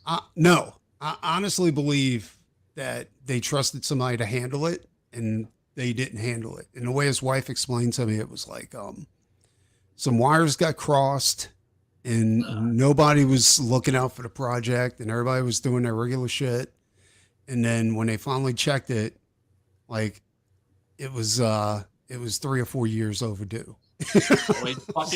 More than that. Do that shit yourself, because that's the thing. We fucking pack our fucking comics and mail them ourselves. But she fulfilled it. She contacted me, got my address straight, everything, and sent me out a copy. And from what I understand, like the whole campaign's been fulfilled. So, and the book is goddamn amazing, dude. Which book was this? It's what is it called? It's Vampires in the Civil War. Oh, that's pretty cool. Oh, that looked dope. That looked dope. You know, I love some Mandrake too, man. And his wife is actually an artist too, and she put out a book, and I got her book first, and then I backed Tom's book, and I realized like it was too late when I realized Tom's book was like 8 years overdue. Yeah, I think kind of like kind of sucks, you know. I mean, that's why those dudes need people like us, right? Because I think a lot of them, I mean. Well, I'll be straight. I wrote a scathing Indiegogo and all that shit. I wrote a scathing comment on his Indiegogo campaign, and I was like, because nobody replied to me, and I kept sending out, and it was called Cross Hollowed Ground. That's the name of the book. Mm-hmm. And when they finally did, I corrected it. You can't take down comments that you put on Indiegogo, right? Right. But you can add to it. So I went ahead and I said, okay, everything worked out. His wife was great. She handled it, the way it was supposed to be handled, and she made everything right. In fact, I think they sent me more than what I actually backed. Like I got a bunch of prints. That's how it's done. Patch, all kinds of stuff. So that's how it's done. That's how it's done. If you get shit from me late, you're getting extra shit. But her book, Hexerdust, was delivered more than on time. Like as soon as I backed it, it was like there within a week or two. Oh, that's cool. And it's like an interstellar horror story. Oh, okay. That's cool. She's about as good as Tom, to be quite honest. It's just that her style is a bit different, Yeah. So. Yeah, I became a Mandrake fan, of course, when he started on Grimjack. Yeah, me too, actually. And to be quite honest, I think the two artists that could even come close or surpass Bernie Wrightson is Tim Vigil and Tom Mandrake. Really? That's the two artists. Absolutely. If you would see Cross, dude, the work he did in Cross was amazing. Awesome. Awesome. And Tim Vigil speaks for himself. You know what I'm saying? So, yeah. And then if there's, for for me, I would expect, somebody maybe like Eric Powell, or then there's of course, our boy Matt, the guy who did Mosaic. Kyle Holtz. I don't know. Kyle Holtz and your boy who does Goon. Like they both had more of a cartoonish type of style. Yeah. You know what I'm saying? Right. That's the only reason I would say they couldn't hold a candle to like Bernie's style. Or maybe they can, it's just way different. You know what I'm saying? Right. Like Yeah, of course. Yeah, I mean, and that's the thing. It's like you have to understand about these freaking legends too, is only Bernie is ever going to be Bernie. Only Frazetta is ever going to be Frazetta. Right. And same thing with writers. It's just like we're all standing on the shoulders of giants. We're standing on the shoulders of giants. We're standing on the shoulders of giants. And you just hope that one day, like maybe you could be one of those fucking shoulders that other artists stand on. Oh, for sure. Oh, Sinbach. Yeah. Joe Vigil.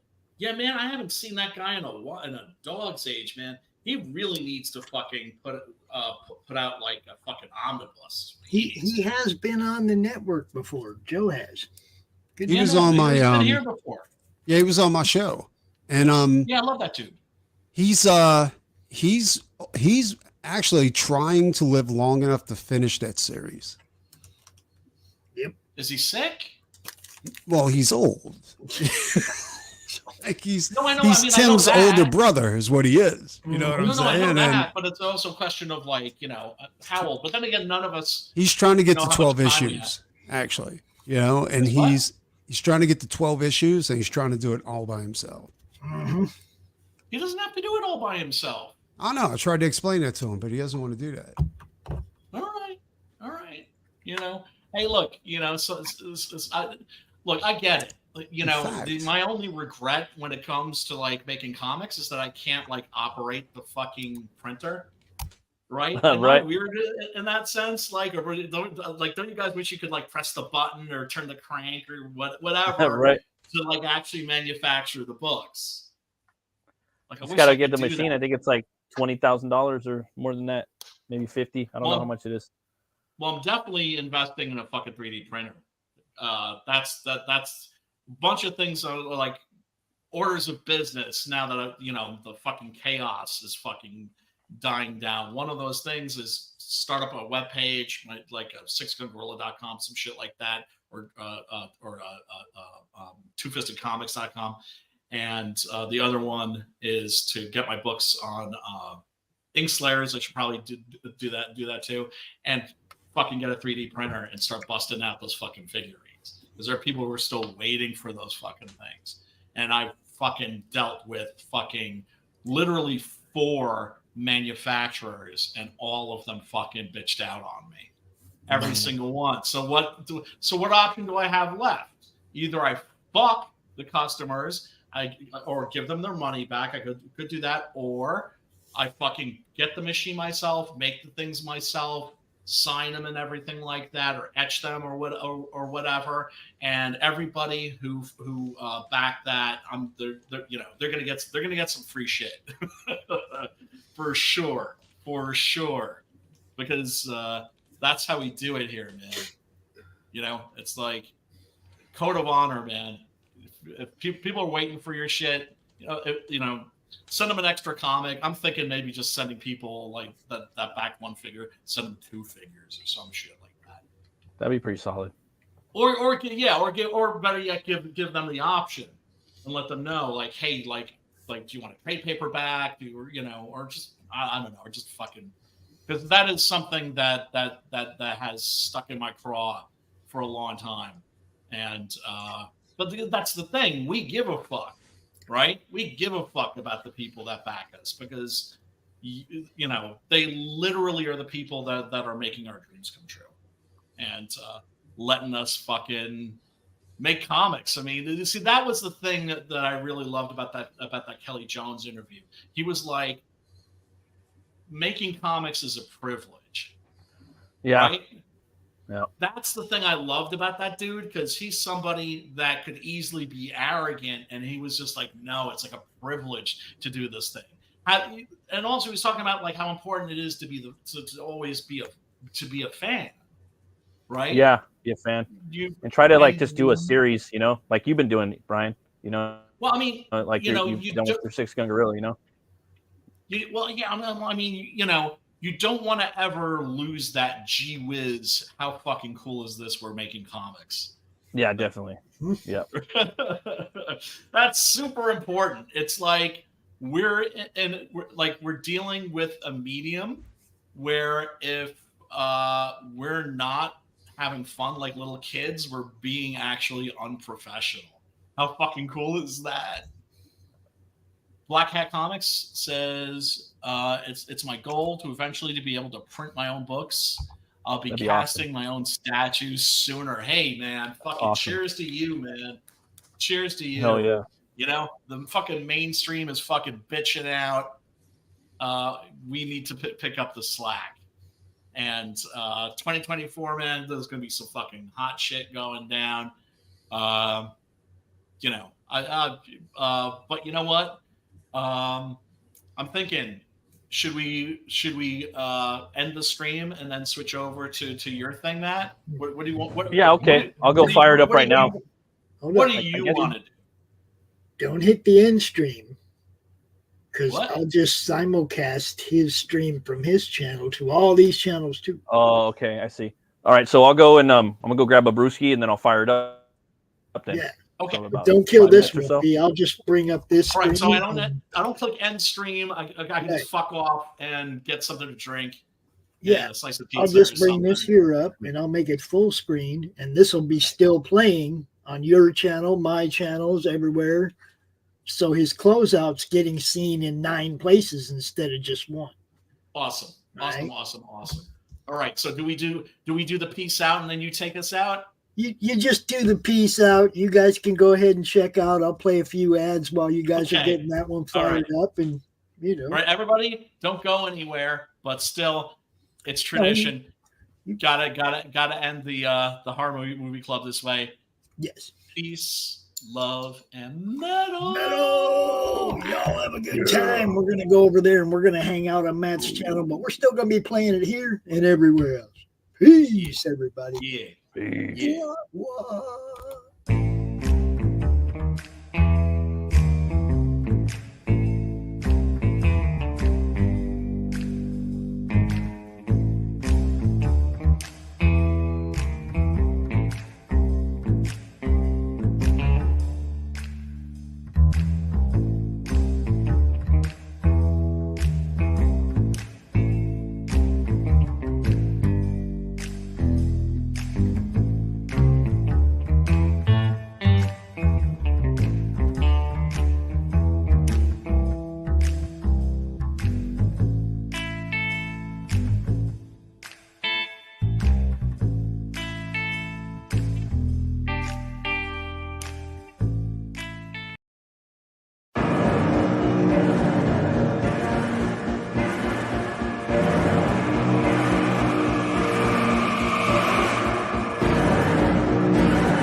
wish I could find a way to better advertise Apothic Press.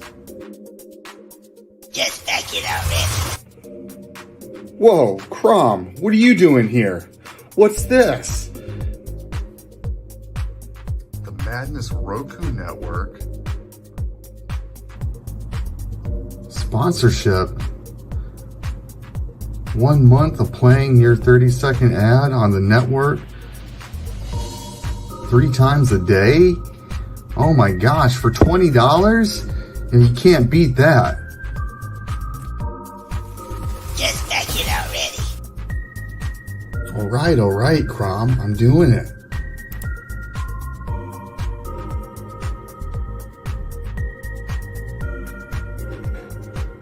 Awesome.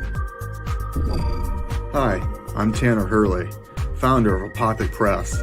I back the Madness Roku Network, and so should you.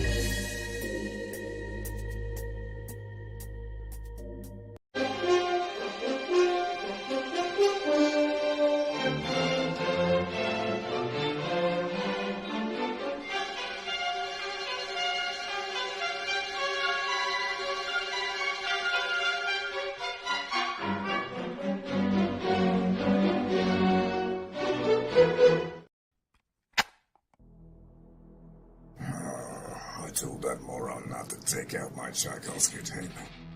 No matter, let's get started.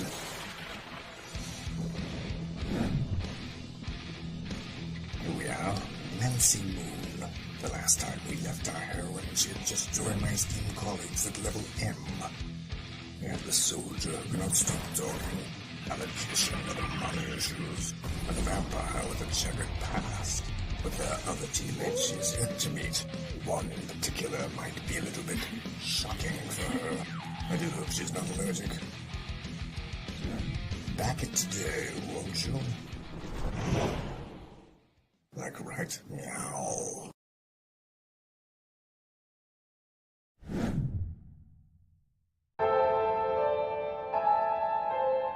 Fairview's coffee has mysteriously gone missing.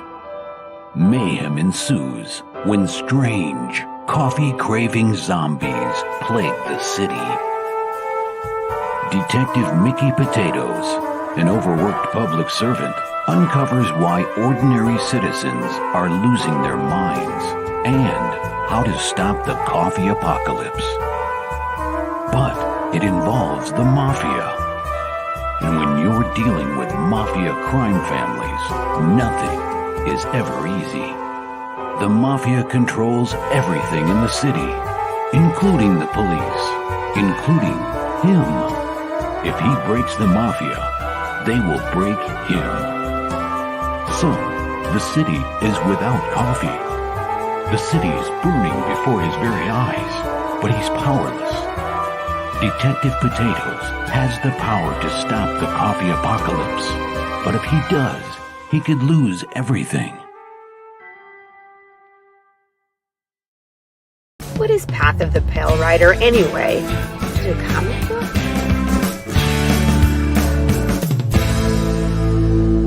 No, that's not it.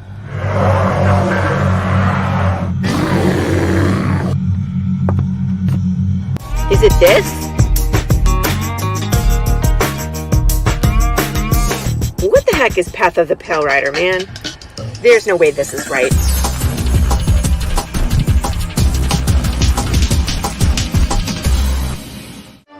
How about this? I have no idea. We can rob a bank. Oh, it's this.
The Civil War was America's bloodiest conflict. Over 500,000 died to preserve national unity.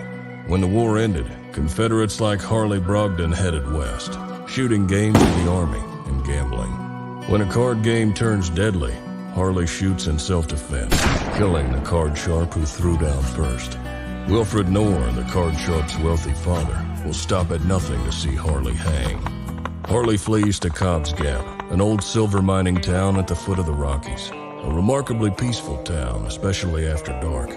But the sheriff harbors a dark secret, and no one dares go into the mines anymore. Cobb's Gap is full of secrets. People speak in hushed tones of something in the mines. Something worse than their cursed sheriff. Something even the Indians fear from the deepest pits of hell. Every secret will be exposed. Bronze Star. Order your copy at bronzestarcomic.com.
But I know nothing about. So before we talk about though, let's talk about right.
Entertainment Group presents the Madness Comic Network with original programming and additional comic-related content.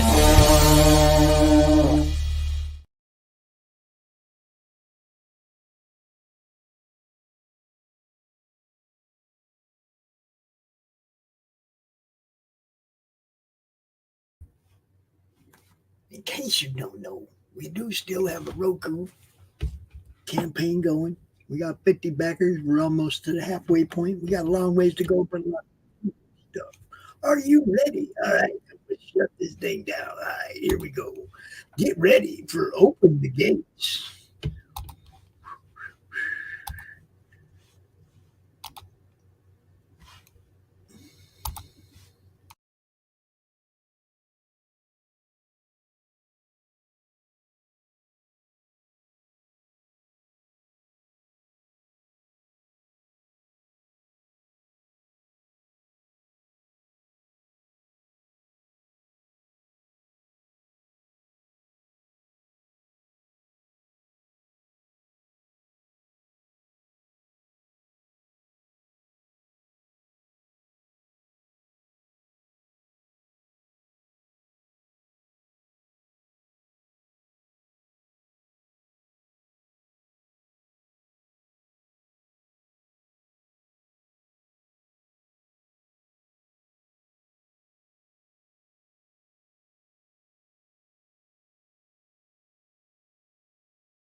the bar. Thanks for stopping by. But yeah, man. And so in the first book, he's going through this this whole new motions of what's happening to him. He wakes up in this bone void, and he's getting trained by this crazy like moth demon that's teaching him how to use these bone powers, and he's trying to struggle with that. So imagine waking up in this desert, this bone desert, and it's the middle of nowhere in this bone cathedral, and you don't know what the fuck's going on, and this demon wakes you up from this bone cocoon, and he starts fighting with you, and you're suddenly, it's kind of like a somewhat of a Neo moment, when Morpheus and Neo are fighting, and he kind of starts learning kung fu, and he's like, whoa, similar to that, but not entirely. My character has more of like a blue collar, rough around the edges, just an everyday guy, but eventually he gets out of there, and break it down into like matter and teleport into different bones if he needs to. If there's a dead cat laying on the street, he could turn, manifest that bone, that skeletal form, and come out. So that's kind of how he gets back into the world into the first one, and he has a bounty on his trail, a bounty hunter named the Opio Possum. I don't want to spoil too much of that either, but in the second book that I'm at right now, you're gonna definitely see some origin, basically, like where Butch came from and how he was brought up in the slaughterhouse. Something happened to his parents, and he's raised by his uncle Jake, and his uncle Jake is employed by this man right here, Whitey Ratatouille. Whitey Ratatouille was his father's main competitor. Butch's dad was James Cleaver, and they had their own Cleaver Cuts company, and that went under, and eventually his uncle lost his job, and so his uncle had to basically step up and raise young Butch. Excuse me. And so when that comes to play, I really like the gangster movies, like Goodfellas, Casino. I love Gangs of New York a lot. That was a big influence on me. So that's where a lot of that influence came in. Butch has to basically become like an enforcer for Whitey Ratatouille as he comes to age. He starts hitting his late teens, and his uncle is basically the main cutter, which that's what you would call him, the main cutter, which would be he's the manager at the slaughterhouse, but he's also the manager of the enforcement on the street. So you're gonna learn a little bit more about that as you're reading the book. Let's see here. Yeah, so this guy right here, this is the voodoo doll. Basically, in the first book, I guess I'm gonna have to spoil a little bit. The Whitey Ratatouille is selling rotten meat, okay, and the people in the town of Oubliette, they're getting fucked up. It's killing people, and people aren't standing by it. So this guy right here, he's like the main preacher in town, but he's also a pimp. So he's a preacher pimp, and he's called the voodoo doll. So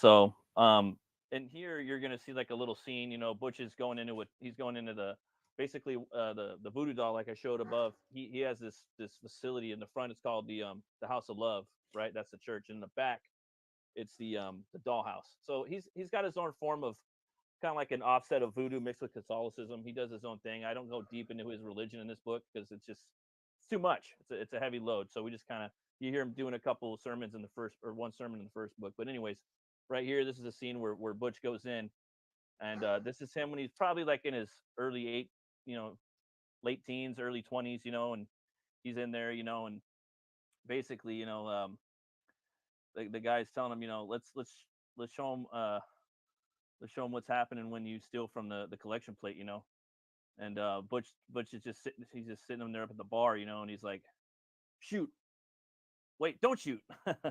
Let me finish my whiskey milk first. So even back then, Butch was drinking whiskey milk. Later on in the story, you find out that once he's this dead phantasm, and later on after he's resurrected, he needs actually the whiskey milk to help his bones. That's what actually keeps him alive. So, and he liked it back then, and that's like a drink too. You could get like, if you go down to Mexico, they have like tequila and milk like right there, right out of the cow. You can get that. My boy Diller knows what I'm talking about. So there's this pimp right here telling him, fill them full of 30 boys, like full of 30, full of 30 holes, So that's all the 6 shooters that are loaded up right there. So it's six guns or whatnot. So he takes all those dudes out, all those pimps, and basically I don't want to spoil what, but he has to go there and collect. It's kind of hard trying to tell you guys, but there's a lot of little things in the story. In the town also, it was a vehicle for me to really explore different types of a parallel, basically America in the 1800s, in a town where I could kind of draw cathedrals and saloons and French Quarter buildings, but also have like just, you know what I mean? And have like barbarians and cowboys and Indians, and Vikings, like this right here it's a Viking saloon. It's a Warg Hall saloon, right? And this is the bartender is Vargbjorn, and he's got a power too that, you're not going to see in this book, but you'll see later on. Eventually I will get back to Butch Cleaver. This right here is Raw Meat Ren. So think of like this most vile pirate, right? He's got a blunderbuss arm, and one side of it's a bayonet, and the other side's a hook, and in the middle he's got the cannon, right?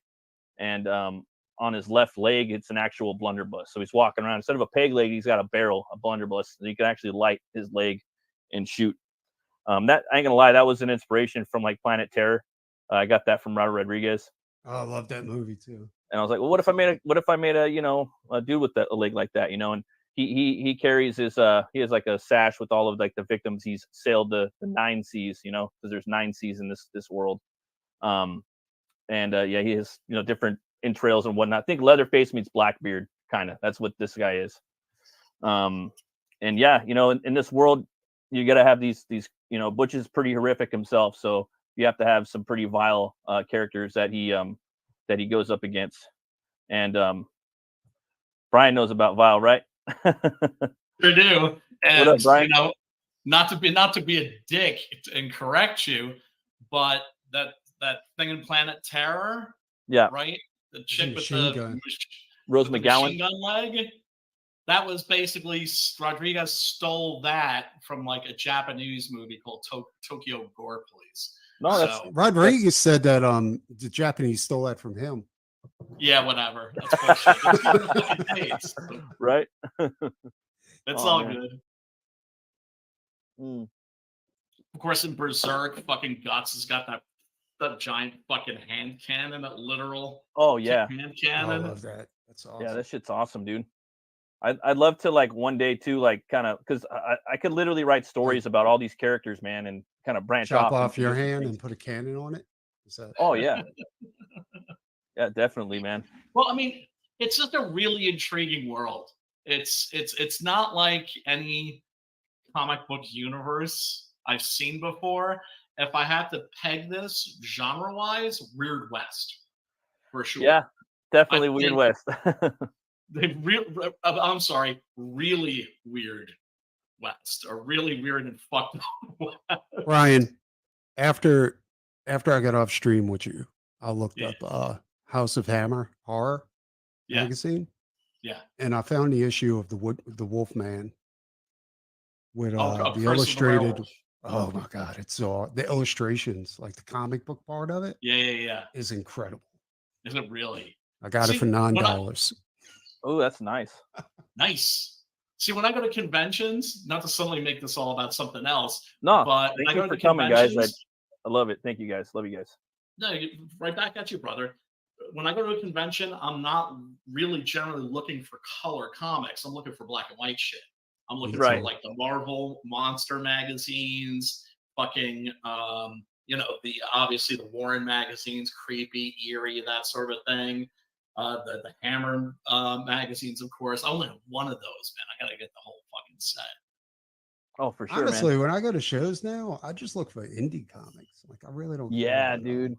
That's kind of what I want too. Or like maybe some back issues of Bo, or maybe like some Poison Elves, or just some Faust, like, or some Crow, like just like indie, even old school indie 90s, 80s. That's what I'm looking for. Just that's nothing new, really. That's how I stumbled upon Scout Comics. Like Scout Comics is, oh my god, they have such a huge lineup of indie books, and it's all different stuff. They have a kaiju book where there's no words. It's just this Italian guy really? did this kaiju book, and it's all just the kaiju just destroying shit all through the book. And it's the craziest art style you've ever seen before in your life, and it's just nuts, dude. It's Scout Comics, dude. You got to look on Scout. And Scout Comics does that huge ass memorial, like treasury editions, and it's printed, but it looks like actual comic pages on blue line paper. Oh, that's sick. Yeah, like I'm telling you, dude. Like I've stumbled upon so many publishers like that, like just indie publishers that are just amazing when it comes. Oh, for sure, man. Because they put all that TLC into it, and it's like books that they really want to make from the soul, Isn't there? There's no house style. Yeah. This guy right here, this is a fight scene in the book. There's this dirty cop. His name's 5 Points Fitzpatrick. He's based off of a couple different people. I like that I don't know, like that dirty Irish cop that John C. Reilly played in the Gangs of New York. He was a big influence. My grandpa was a pretty big influence on this character. But he's just a bare knuckle badass dude. Like he's been in the war, and he works for the Voodoo Doll. So he's on his payroll, and he's stationed at the bottom of the Voodoo Doll's dollhouse. In this story, like we were talking about, Conan's Tower of the Elephant. He's trying to get to that tower, trying to get to the roof. Batman with Michael Keaton, he's trying to get up there to the Belfry to fight fucking Nicholson, right? And here, Butch kind of starts on the roof, but jumps down and kind of works his way back up. So that's kind of like sort of the end of the story. In the first half of the book, you're going to get his origin in Butch Cleaver 2. And in the second half, you're going to pick up right where the first graphic novel left off. And that's basically Butch sitting in the Viking meat hall, talking to the Wargbjorn, and then Chieftain Wallace, which is this Native American. He's part Irish.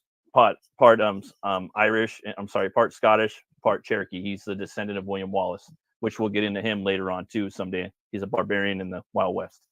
So he's, they're chatting, they're spitting it up, they're chopping it up, and Butch telling him his origin, and then boom, it picks up right here, and he's basically going to the House of Love for answers. He wants to talk to the Voodoo Doll, and he's got to go through all these guys. So he's on the street right now. He runs into this motherfucker right here, and he gets his ass beat, dude. This cop beats the shit out of him, dude, and breaks his jaw, breaks, and Butch he'll die. Like he does. I've had lots of talks about it. Like you can't make the character too OP; it gets boring, right? I was gonna say, he's shit, not dude, too OP. Yeah, so he gets his ass beat a lot. I like him to get beat up and come back and come back from it. So you will see his blood. It's got this kind of gooey pinkish, shit. That's very kind of hammery, you know what I mean? Kind of Cronenberg-y. Like I like a lot of that stuff, like The Fly, where you're getting that weird, gooey, disgusting blood. It looks like Pepto-Bismol, sort of. His bones are hollow and they have that goo inside of them, And if he doesn't, let's just say there's a couple of times where he could keep regenerating, but he has to make a cocoon to come back. But if there's only so many times he could do it. But anyways, you'll see in this part, like he'll slowly get his ass beat. But this guy, let's just say this is phase one of the travel of getting into the dollhouse. He has to go through this guy. He has to go through another character, which I didn't really show too much. His name is Zulambi. He's from Africa. Really cool.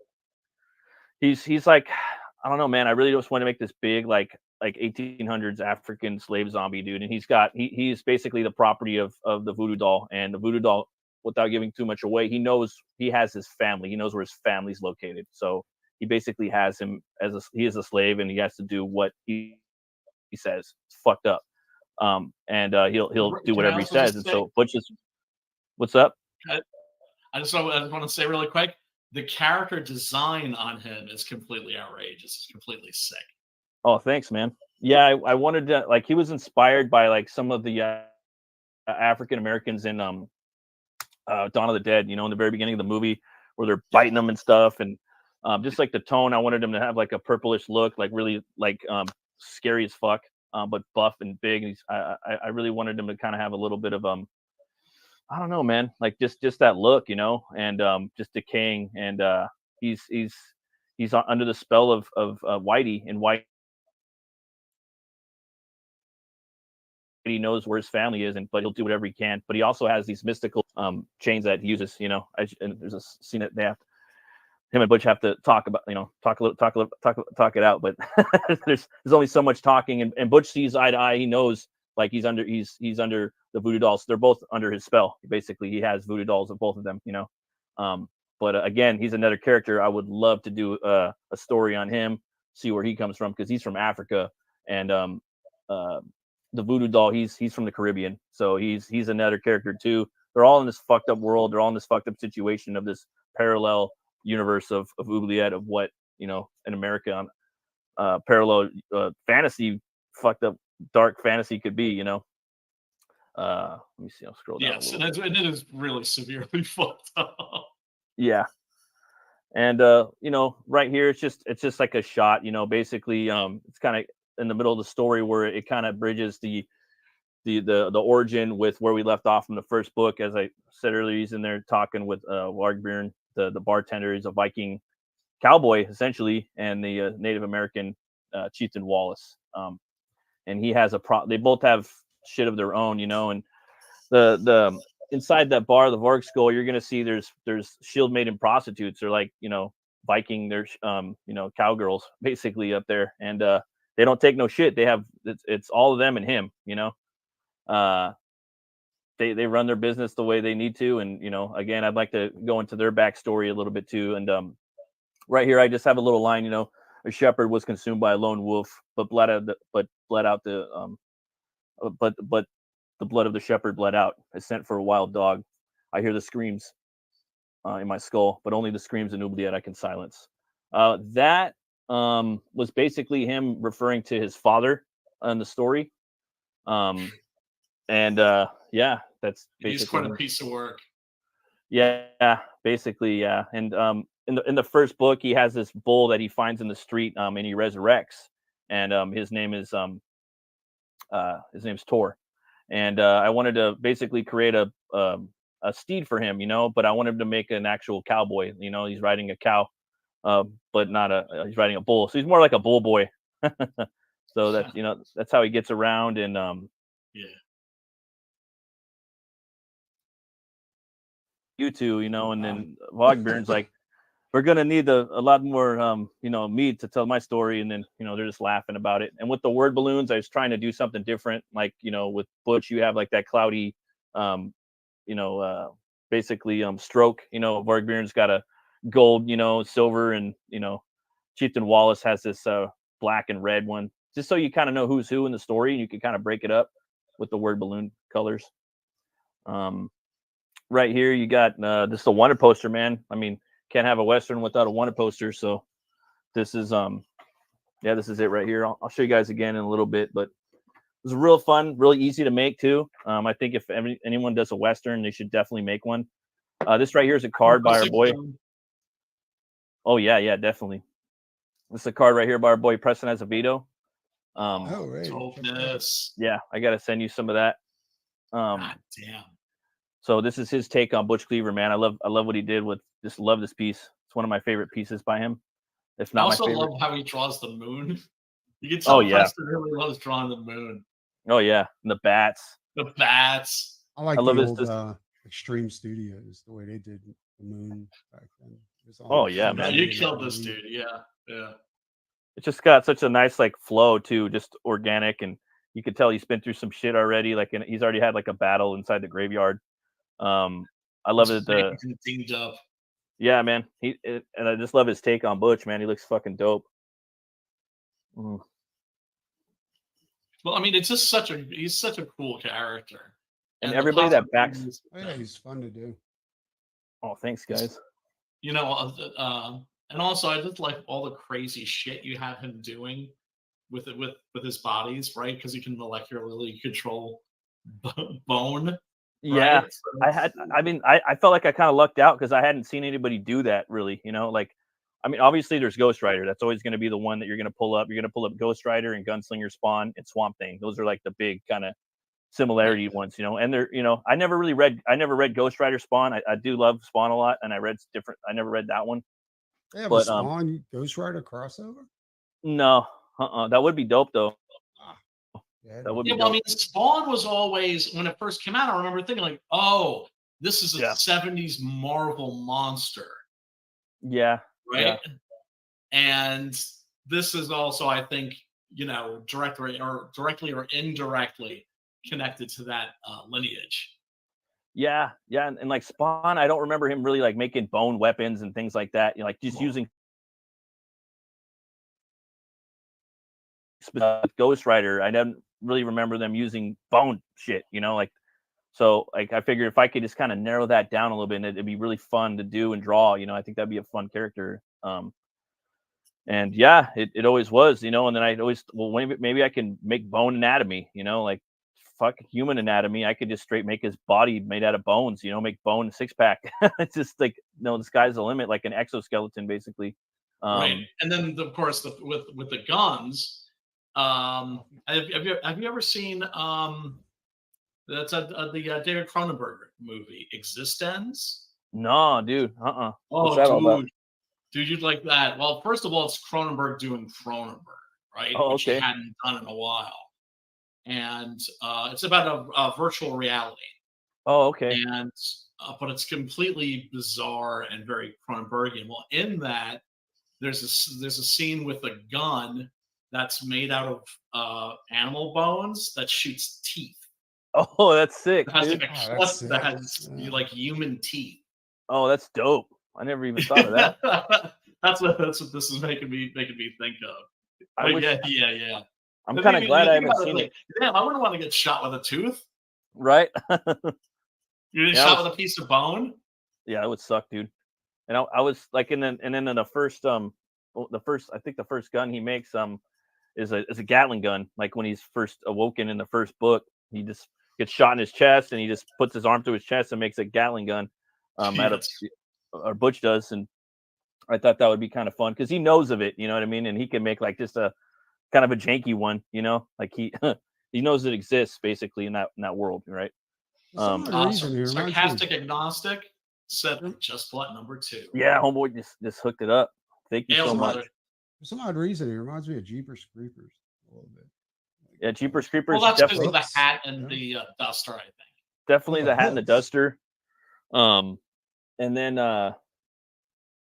yeah, man, like I thought about using like a spinal column for a barrel. I haven't seen anybody, to my knowledge, anybody do that. So no, not at all. No, like, not okay, at all. I got that one then. That one's mine. So right. Well, I mean, this is the sort of thing that you dream of when you're coming up with the character, where it's like, well, I kind of want this to be kind of like Ghost Rider or Spawn or whatever it is that you're doing, but then they're just like, you know, completely their own character. Where it's like, they're like that, but they're not specifically. Right, and he's kind of in his own world. You know what I mean? That's like 50% of the character, I'd say. And like even like Weeblet is a character in the story, basically. Yeah, it's like Gotham, you know. It's like basically like similar, but not. And then like Louisiana, like Gotham on like peyote. Like in the book, I said, it's crazy, man. Like, let's looking back, it's been like 2 years, man. You know, they landed in the port town of Oubliette. Doss said the place looked like he never seen it on any map, but it believed it was located between Texas and Louisiana. He said Oubliette looked like London and Paris had a bastard son in the Wicked West. That's basically like what it is, you know. And I was thinking like Louisiana and Texas together, you know, but with Paris and London, you know what I mean? Totally fucked up, you know, and a little bit of like Mexico, you know, all that, like all that right there. Like that's basically, it's a big melting pot, you know. And I hadn't seen, so it's like, oh, and I fucking love this world too, but I'm taking a break from it from a while, you know, and I figured it'd be kind of a little vacation, but it's gonna be, I'm coming back. It's my baby, you know. It's always gonna be my baby. Yep. I think people need Hell to have. War must see the Oh yeah, and there's a connection, like a little spoiler. All right, Wagbjörn, the bartender from Butch Lever, he's the bass player in Hell War. Hell War has a band, and he's like Van Halen, where he has his own band. You know, that's like a big part of the story. So there is some connectivity, yeah, so you're gonna see that in there. I was gonna make Butch Cleaver a singer of his band, but I was like, nah, that's just too much, you know. I'm not gonna do that. So I did pick someone very popular. He doesn't seem very popular. Can't see that guy like wanting to entertain people. Right. And who's he gonna sing like? You know, I try to think of all that shit. Like, who's he gonna sound like? You know, he's gonna have a little country accent, and I think all that shit. You know, who's he gonna sound like? Right. If I was you, I'd make the original singer for Drowning Pool the singer of the band. Like, right. Make him a zombie. Oh man, this is so dope. Do you I have picked any somebody of though. those, do you have any of the bottle openers left? I think you said you had like 7 Oh, yeah. or something. Folks, Yeah, you gotta get one of these fucking bottle openers. Just sick. Now because Sarcastic Agnostic just got one. Hey, what's up, Dan? Yeah. What up, Dan? Dan right there, Plago, man. I Good to just see met you. him a little over a month ago, man. Real nice guy. We had a pretty good conversations over carne asada and a couple beers, I think. It was pretty good. Go back, Goblin Girl, too, guys. But yeah, man, I love Preston's piece. Everybody that backs this book, you're gonna get a bunch of stuff I'm gonna ship to you. You're gonna get the Preston Azevedo card too. So on the front, is that, and on the back you're gonna get the full piece. That shit ships like stat. Like you're not gonna be waiting weeks for your book. No, it'll be about a week. Right out. Oh yeah, because I live around the corner from the post office, so I'll ship that out pretty fast. It's just because of my work schedule now. It just takes a couple of extra days, but nothing crazy. And then right here we have Death Metal Heroes, Luke Agilita. Oh yeah. He's homage to Desperados album, or I'm sorry, movie poster. I really want to do black and white. I want to bring in some people to do black and white trading cards for Butch Cleaver to give it that old school EC horror and black and white Universal. Dude. You know, so that's my idea. That's what I want to do for every campaign. You know, I'd like to do as many as I can per campaign. You know, Preston and him are on this one, and Jason Baskin was on the first campaign, and that one was extremely limited. I only printed I think 100 cards, so there's not that many in existence, and I comped Baskin with a few of those too. So I was like, damn, I'm gonna start fucking doing this every campaign. Yeah, so Vic King has already done one for Butch Cleaver 3. So, oh yeah, I love the use of negative space in this piece. And I love that he put Butch's mask on his head. I wanted Butch to have a mask, like basically when he's wandering through the street, I want him to basically look like, okay, you can't have a skeleton, but you can have a leper. All right, so at least they could kind of stay away from him, you know. And they know who Butch Cleaver is in Oubliette. He was the fucking, he was, the dead. He was the butcher, like the fucking brutal butcher. So, that's kind of how he looks. Like that's with the mask. He's got these big ass broccoli cheekbones. Yeah, it completes the look of the character. Otherwise, it's just like a skull. Yeah. Do you know what I'm saying? And that was a big challenge too. Like with creating him, I was like, damn, I got to do something just with the skull alone. So, but for me, I really like drawing the big broccoli cheekbones, put that on there. So when he doesn't wear the mask, that's always fun. That's a good idea. And then the mask too. And maybe one day, he'll be a human again for a couple of moments, maybe not, and then the character evolved a lot though too. You know, like I like Preston's cowboy hat. The first hat that I made, it was more kind of a fedora inspired, kind of like Freddy Krueger style hat. That was definitely the inspiration. The first hat that he had. But as time went on, it started to change a little bit. Dan said that I'm available to do a black and white card. Oh, for sure, man. I'll hit you up then. Dan. That's a dark joke, Dan. That is a dark joke. So Vic King did one card for part 3. So I'm definitely gonna bring in some more cats. But yeah, Dan, definitely that'd be sick, dude. I love Dan's art. Oh, he's fantastic. Love the piece he did for the first book, The Embrace. You should see what he did for the Unholy Diver. Ooh, I gotta check that out. His shit's a very jolly. Well, you can't. It hasn't been published yet, but he showed some pages, and it was crazy. Dan knows what's up too. He backed Butch Cleaver. He got the book, so he knows the world a little bit. Hell yeah! But yeah, man, I'm so dark that it's real. Jesus Christ! Yeah, man. So I just want to bring in the different creators in CG and the Iron Age, you know, to do some black and white art. You know, so on the front you're gonna have the Butch Cleaver bone fucking brand, basically like forget the word, it escapes me.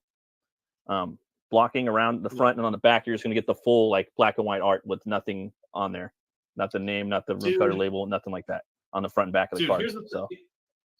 Here's the thing. It's like I keep thinking like this shit should be in black and white. This character should be in black and white, but I don't know if that's me making a proper assessment or if that's my opinion because I'm a black and white stan. Do you know what I'm saying? I'm racist, to be quite honest. No, I mean, look, not that I have anything against color art. There's just something about your style that I look at it and I'm like I don't want to see that colored. Yeah, I mean, I don't like. I like the color, you know, but I do like black and white. I'm always torn, but I mean, it's probably going to be. I mean, Hell War's in black and white. This one's Hell War's definitely in black and white. And then this one's probably Butch Cleaver 3's in black and white. And just let you guys know, I do have Butch Cleaver 3. You know, it's already typed up. The script's done. Just so you know, it's called. Should I say the title of Butch Cleaver 3 so people know right now? Just so okay. Fuck yeah. Butch Cleaver 3 is called Cannibal Freak Show Circus. I'm sorry, Carnival Freak Show Circus. That's Butch Cleaver. Butch Cleaver 3 Carnival Freak Show Circus. That's the name of it. Sold. Yeah, that's been the name, and that's basically what you're gonna be fucking with in the new one. It's done. It's a chase. Half the book is a chase. Straight up, it's a chase book, and it turns into something more after that. So I have wait this. a second. It's got werewolves too. So quick question. Yeah. Is he fighting like a circus in this? Yeah, he is. So you're gonna have Mardi Gras. That the Puritanian, because for a second I was thinking, man, what if I threw him up against the vampire circus? Oh yeah. Well, I'll tell you backstory. But now I know. Okay, yeah, don't go that way. It's not completely a circus, but it's something it's something else. I'll tell you what it is backstage, because but there is werewolves in it. So nice. And the Beast of Gévaudan. So you're gonna have a little bit of that. That's right. So you're gonna have that. Yes. It's more like Mardi Gras and Day of the Dead kind of fused. There's a big fucking parade in there that he has to deal with. Let's just say he's gonna be. Well, I just don't want to spoil too much, but it opens up on a big ass parade, and he's gonna be fucking going down the floats and jumping up and down like Mad Max. You know what I mean? Fury Road style. That was a big influence. So nice. Without giving too much away, I do have the first. I'm sorry, I have the third book typed up and ready to go. It's going to be fucking epic. And by then too, hopefully my art style is I've leveled up a bit. It will be black and white for now, but for me, like I've always seen Butch Cleaver in hammer color.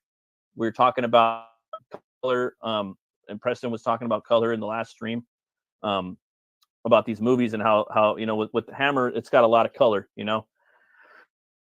Colors. So, like for Butch, if I did it all in black and white, you would never know his blood was Pepto-Bismol pink. You know, like things like that. You know, and That's true. different I always like characters what the have different. Japanese do, where Yeah. there'll be like the first couple of pages of like a manga that will be in color, just so you know what like the colors of all the characters will be just like the first 5 pages. It's really peculiar. You've seen that before, right? Then the rest is all in black and white. Yeah, it's really strange. Just backed again because I don't have any idea where my issue number 1 is. The more the scarier, friend. Oh, damn. Thanks, brother. Fuck. Appreciate you. Oh, you're fucking awesome, dude. Fucking sick.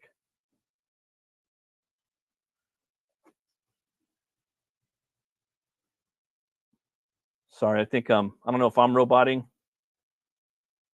or No, if you're definitely. okay.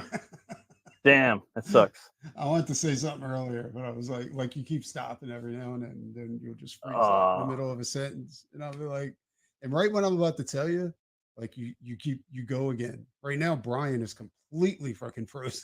Oh, okay, I thought that was me. Okay, cool. So it's not me. No, that's not you. Not this time. Okay, that's Brian. That's all Brian. But you were talking. Oh, there you go again. Like you About like different color. You know what I mean? Like on for like the movie. Brian's gonna come back in. Like color can either make or break a movie. I mean, especially when it comes to horror and sci-fi. Like I've noticed like some of the best horror movies have like the best color contrasts between, you know what I'm saying? Like they definitely follow the color palette, you know, when it comes to that kind of stuff. Oh yeah, definitely, man. And like for this book, like I wanted different places to have different colors, you know? Yeah. Like for where Butch lives, he actually lives in his old family slaughterhouse. You know, that's where he ends up, like that's his base, you know? And it's an old cathedral because a lot of the buildings in this in this book is they've been retrofitted into slaughterhouses or building establishments, right? And they're fun to draw like that. Well, I kind of see color as the flavor. You know what I'm saying? Like, yeah, definitely, like man. It gives it flavor. You know? I know it sounds fucking weird. No, it does. It does. Some shit like that. And I wanted his place to be green, you know, like it's death. So I mean, he's usually wearing brown and stuff, but when he goes into his place, it's green, you know. Yeah, like and putrefaction or something. Putrefied, and then he has his dead father like is hanging inside of where he lives. His father was murdered, and he's hanging inside of the cathedral where, you know, and he just kind of keeps him there as like, you know, I don't know, as something, you know what I mean? He wants, his father's been murdered, and he wants to solve the murder, right? He's going to solve his murder and his father's murder, right? So, and just so you know, like my offer's still open, dude. Like I'll give you a hand as far as getting Goblin Girl out. You're having problems. Everyone has been stable and clear on my end watching. Nice. Okay, cool. Thanks, dude. Dan, I was gonna say too, man, if you want the link, dude, I could shoot it for you. I could shoot it to you as well. Just let me know. But yeah, so he has that color. And also you know, the voodoo dolls kind of house inside is like kind of gold and purple and green, you know, like royalty, the pimp in his church. Whitey Ratatouille's house is more of like it's kind of like it's like kind of like a whitish, you know, he loves white, his Whitey Ratatouille. And I love that name. That name's fucking amazing. What, Whitey Ratatouille? Awesome. Well, it's fun too, man. Like the book is fun too. You know what I mean? Like it's I'm trying to have fun with it, you know. At the end of the day, I was inspired by Mad Magazine too, and that's what I read growing up as a kid. A lot of Mad and Cracked and some comics. I loved with the comic books. I loved opening them up and looking at the pictures most of the time. Me too. Know? That's how I got into comics. I never I was reading comics. Yeah. Yeah, dude. First few years, so I was yeah. I'm gonna get Dan the link right here. And then super dyslexic. Well, I still am dyslexic, but it was like really. I got a little bit of that too right now. Well, it takes me a while to I have to read something over and over to be able to absorb, you know, the meaning and the content of what I'm reading. You know, so You know, that's why I went to the pictures first. Yeah, yeah. And what else was there? Oh yeah, and then like there was a slaughterhouse. There's a slaughterhouse in here, and that one was basically pink. You know.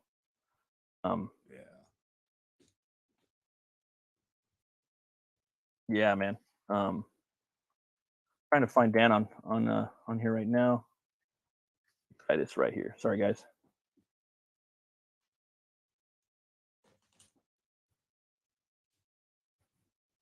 I'll entertain everybody for the moment. Unfortunately, Matt doesn't have any porno scenes inside of this book, which actually, I mean, it does take away from the book a little bit, but you know, I've forgiven him for that, and I think you guys should. Like, he's trying to keep it a little too clean for my taste, but you know, whatever. You want Dan to shoot me a link on Twitter. I'm a DM. I'm at RuneCutter Comic. For some reason, you're not populating on my search. I'll send him a link. I'll copy the Okay, link cool. and send it to him. I don't know why it's not popping up. Try and boob Dan and everything. I got it.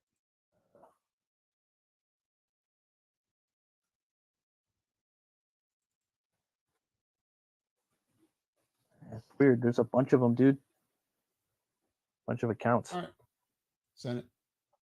Nice. Hell yeah. Yeah, and then in the story, I wanted to do something with zombies, right? Everyone's sick of fucking zombies and they're tired with zombies. So in here I wanted Butch to go in this book to go kind of toe to toe with some zombie voodoo dolls, zombified voodoo dolls, right? That'd be sweet. Yeah. So that's what we have right here in this trading card right here. I wanted to do, you know, Butch and riding tour, you know, when he's fighting like a group of zombies are coming up out of the ground of these voodoo zombies. In the story, well, it's like sometimes I want to tell like little beats about the story, you know, I don't want to give it away because I want people to read it, but you know, sometimes just got a little bit. There's a scene in there where there's a bunch of there's a lot. So in the first book, Butch he murders a gang of people that like that he comes back for. He gets some of his revenge, right? Mm-hmm. And their dead bodies are harvested by this guy called Condor Warlock, and he has a hunchback that works with him named Vigor Mortis, and basically those those bodies get buried again, and then a couple of voodoo dolls are thrown in there with them, and a hex is put on those bodies, and they start coming up out of the ground basically with a spell, you know. And Butch has to fight those guys off. Yeah, you got to do something original with zombies if you're going to add them to kind of separate it from all the garbage they got out there. Yeah, dude, and it was fun too, you know. Like I was just designing some of them, you know. Like, oh, I'm gonna have like the fat slothy one, you know. I'm gonna have a little baby, like a toddler one right there in the background, little toddler coming up. You remember like the Master Blaster from yeah, Thunderdome? yeah, that would be so cool. Yeah, the to sloth have, like a pregnant chick with the baby as like, you know, the master. Oh yeah, she's the blaster. You know what I'm saying? Oh yeah, like, totally. That'd be sick. Then I made one that kind of like has like a goblin-esque kind of big fucking nose coming at him, and it's just weird, you know. Like you give him weird anatomy, like one arm will be like a basically like a voodoo doll arm or voodoo doll leg, you know, and you could do a lot with that, you know what I mean? Yeah. I don't it's know, just a lot of fun. I probably wouldn't be worried about the like making them exactly zombies. I would have to be like make them like crazy ass things. You know what I'm saying? Like just I don't know. You know, have oh yeah. What if like, they're right here actually on this card right here, Preston? If you look at them, yeah, I got a bunch of them right there, and everyone that backs this book, you'll get it. Have you ever seen like you've seen Pet Cemetery, right? Oh yeah, that movie's scary as fuck. Dude, I would like I was thinking when I was watching the newest Pet Cemetery, I was like, dude, What up, wouldn't it Dan? be cool if you took like What up? like different animals, sewed them together, and then buried it in a pet cemetery? And then, Oh yeah, that'd be fucking crazy. I mean, would it come back? Would it be like this crazy ass fucking thing with bat wings and a cat's body and shit like that? You know? That'd be sick. That's like Pet Cemetery 3 right there. No, right?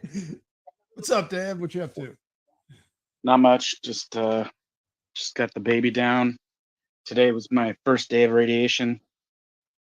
Oh, you haven't had treatment. radiation? No, I just started it. Yeah.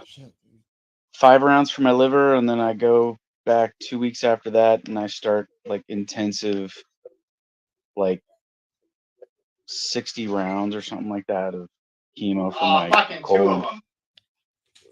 Like I said, dude, like if you need some help, I had family members go Well, for radiation, and Yeah, chemo, well, you know, I don't know what I'd have you do, because I mean, unless you were like making a print or like a card or something, because No, all I'm the talking art's about, like, done.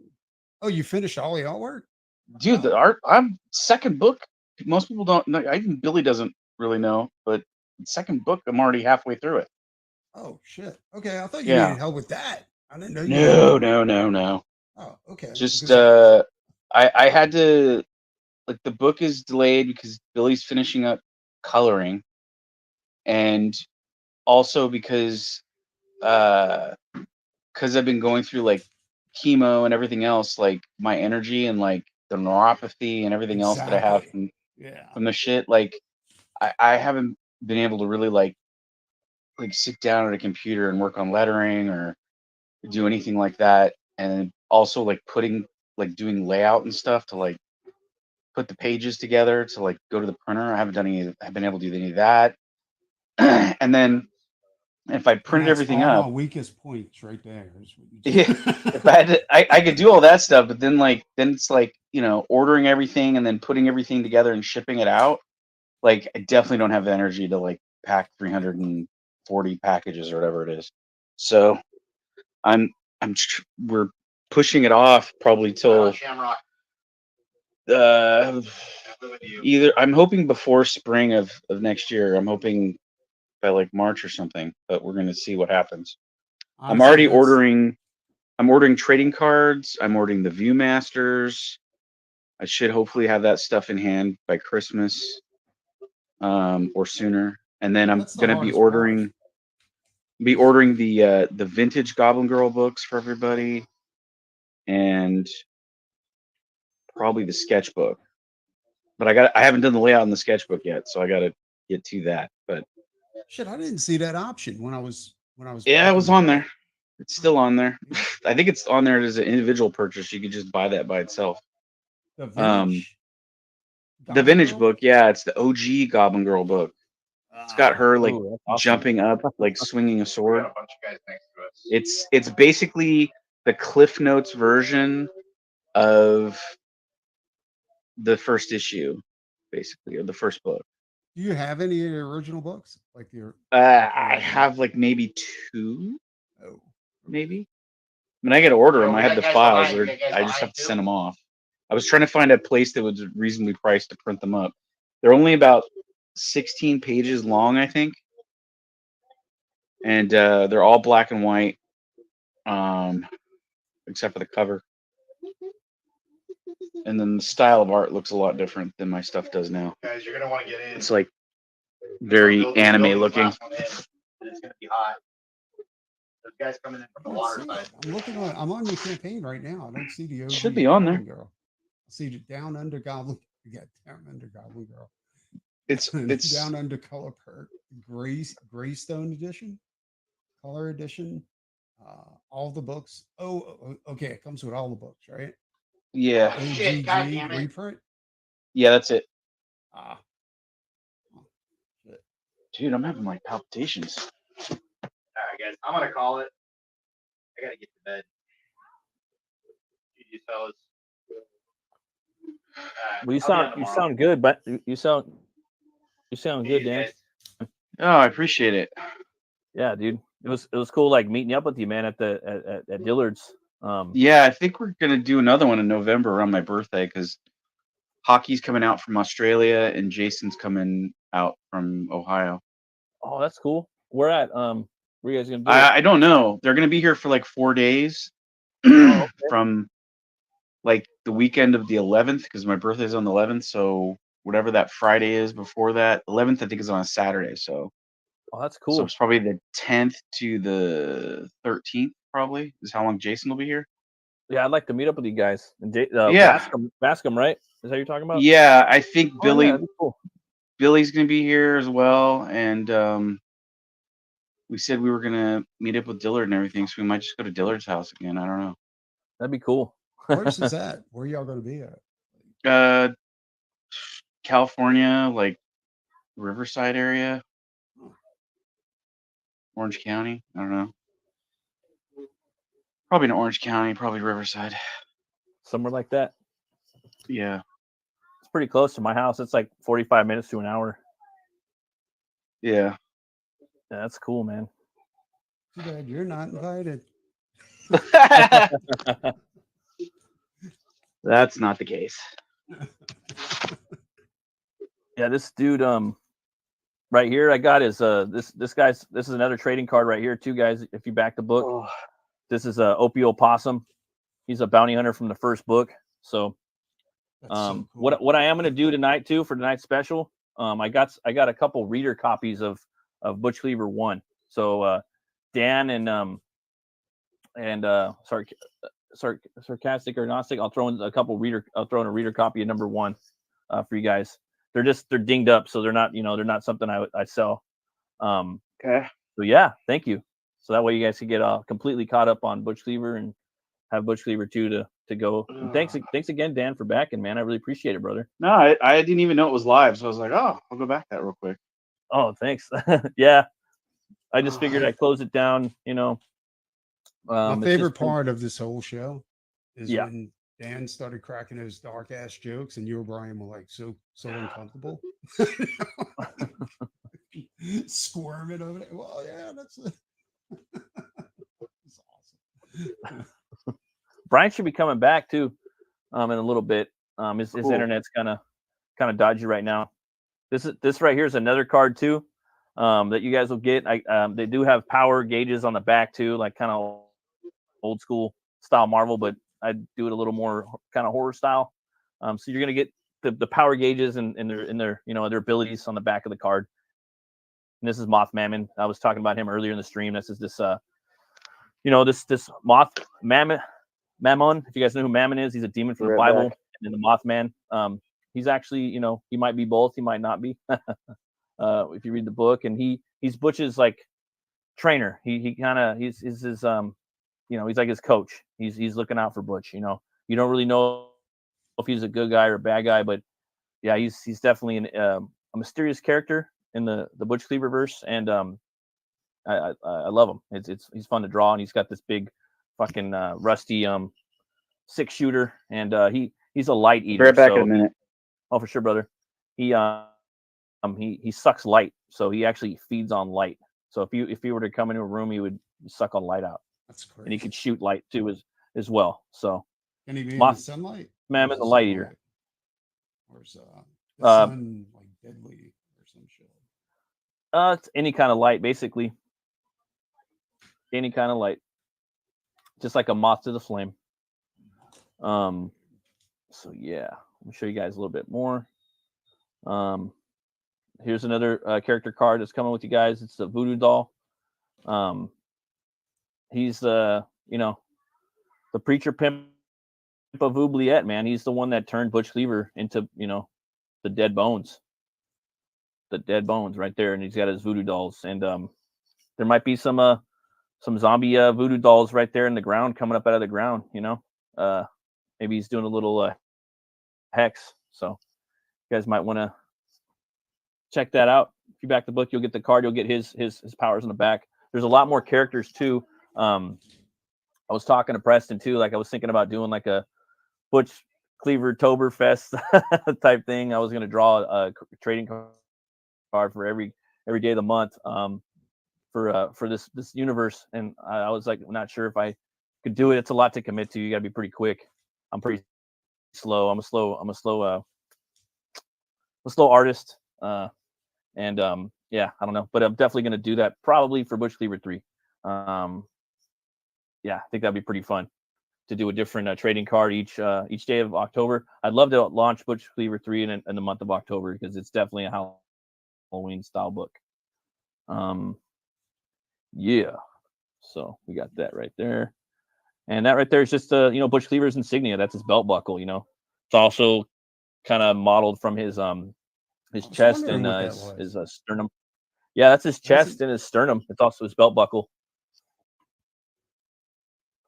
In the first book too, when he once he's hatched out of his bone cocoon, he starts forming like his he tries to form like what he was wearing like on the street, with his duster and his kind of his hat, and it's just kind of encased in bone. He's just trying to figure out who he is and trying to make things seem comfortable. Familiar. So that was kind of fun to draw. Let's see here. Yeah. But yeah, and maybe I'll just play the trailer for you guys. You guys have probably seen it before. I don't know. Let's see here.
I love that. Yeah, song. this little trailer. And thanks, man. Buddy, isn't it? Yeah, Nightmare Nemesis. So I'll shoot you the MP3 too when you back it. You might like the song. You could I got like I think I still have the info to the guy where I had those vinyl picture discs made. For Rockabilly Road Trip. If you want, I can probably dig it up and send it to you if you want to get that put on vinyl. That would be sick, dude. I'd love to do that even for my next book, for Hell War. It's really not that expensive. I'm working on a song right now. I'm actually working on the song Hell War right now. We want to do, God willing, 3 songs for the next book. So to release, they're definitely going to be MP3s, but it would be like a stretch goal for the next book to have it pressed. The next book is going to be, let's just say, it's going to be like an album. It's going to be a big square book, Hell War. But yeah. Oh, look, we got Jason right here. Hey, what's up, dude? Hope you guys hope you have a great closeout, man. Shared it out when you posted. Thanks, brother. And if you want to come in too, just let me know and I'll shoot you the link. But if you want to hang out in the chat or bounce, I understand that too. And thank you again for being there from day one, Jason, and doing that card, man. Both you guys, man, you and Death Metal Hero, Rot 10 Glory, and Preston, man, you guys were like the guys that kind of lifted me up when I got into the Comics Gate, and back then, that it was all about you guys, and I appreciate that. Yeah, it was the old days, right? The bad days, man, the old days, the all or nothing days, and I'm ready for war. I love Sin City, man. I fucking love that movie. I think it's the best comic book movie. Just never get tired of it. People can say what they want about him, but shit, dude, you can learn a lot of stuff from your boy about light and shading and all. Oh, Frank Miller? Yeah, dude. Like I'm reading like 300 right now. Like just that weird layout, right? That like rectangular layout. So I have Holy Terror and 300. 300 is more, I need to get that. I've never gotten a copy of 3. I've never read Frank Miller's 300. It's I've only seen It's fun, dude. It's badass, and it's painted. I think it's painted by his ex-wife, and it's just in that weird long format. So like when I was doing Hell War, like I didn't really have like anywhere because the pages are square. So it's a tough road. Some of it kind of falls into the comic strippy sequential storytelling. But the way Frank does it, he does these weird little like inlet panels. And it's like every page has splash potential, basically, because it's like that, and it's fun, dude. And so I got that. I got it at Book Off, dude, for $15 used. They have this place called Book Off at the mall where it's like a Tower Records, and it's got used and brand new comics, used and brand new toys, used and brand new instruments, used and brand new books, used and brand new DVDs and movies, like anime, manga. It's like everything you want, dude. Like I'll spend like hours in there, but yeah. So Dan, so you're gonna do a card for Butch Cleaver 3, Dan? I don't think Dan's back. Well, I think he is gonna do one. Dan's So, not back. Oh, he's not. No, he's just still on. The, okay, cool. I think he's gonna do one. Books A Million like changed their format a while back. Like instead of being like just a bookstore, they became like this weird pawn shop where it was like they would have like comics and like video games and all kinds of shit like that. Plus they would have books and everything else involved in it. It was nuts. That's sweet, dude. And then exactly what you're talking about, like that. Yeah, I'll stay in there forever, dude. Like I won't leave. It was my pleasure to help out. Oh, it's all good, dude. Oh, you're a great dude, Jason. Fucking bastard. What was Jason saying? Oh, we're saying Sin City is my jam, and the movie is the most accurately adapted comic movie made. Yeah, I agree. Pretty close, yeah. But yeah, I was gonna say, Dan, you want to do a card for the next Butch Cleaver? It's not gonna be for a few years, but I mean, if you're down, Big King did one. I already said, like, because he drew one, and I was just like, oh fuck yeah, dude, I'll make that a card, but it would be black and white if you're down. Sure. Yeah, I think that'd be pretty cool. Let's see here. Oh, okay. I was just going to show you guys a rundown. I know this is a big closeout stream, so it is a little shilly, but it is what it is. So yeah, we're talking about the music. Yeah, man, I'm closing the campaign tonight. For the next 3 years? So yeah, maybe longer. That's too long, man. 3 years? It's a long ass time. Well, I'm doing another book right after this. So I mean, right now I'm working on another book, and that book's gonna take at least a year. I'm working on Hell War right now, so I'm probably gonna do Butch Cleaver 3 after that, Carnival Freak Show Circus. So, but yeah, maybe people, we could get this one, and I'll probably have some copies if they DM me, kind of like Rich does with his Roach Balls, just sell it through DMs and stuff. So that's all. I'm probably gonna have a little bit left. Totally missed out on that campaign. Yeah, so I'll just do that through PayPal if people want it. Should have a few left. But yeah, man. And here's just some of the stuff that, like, Dan, thank you again for backing, brother. You guys are gonna get stuff. You're gonna get a Butcher Tour trading card, a wanted poster, Death Metal Hero trading card, Voodoo Doll trading card. You're gonna get a 6 a.m. sticker right here. You're gonna get a Butch Cleaver symbol button. You're gonna get a Butch Cleaver bumper sticker to put on your car. I gotta put this on my new car.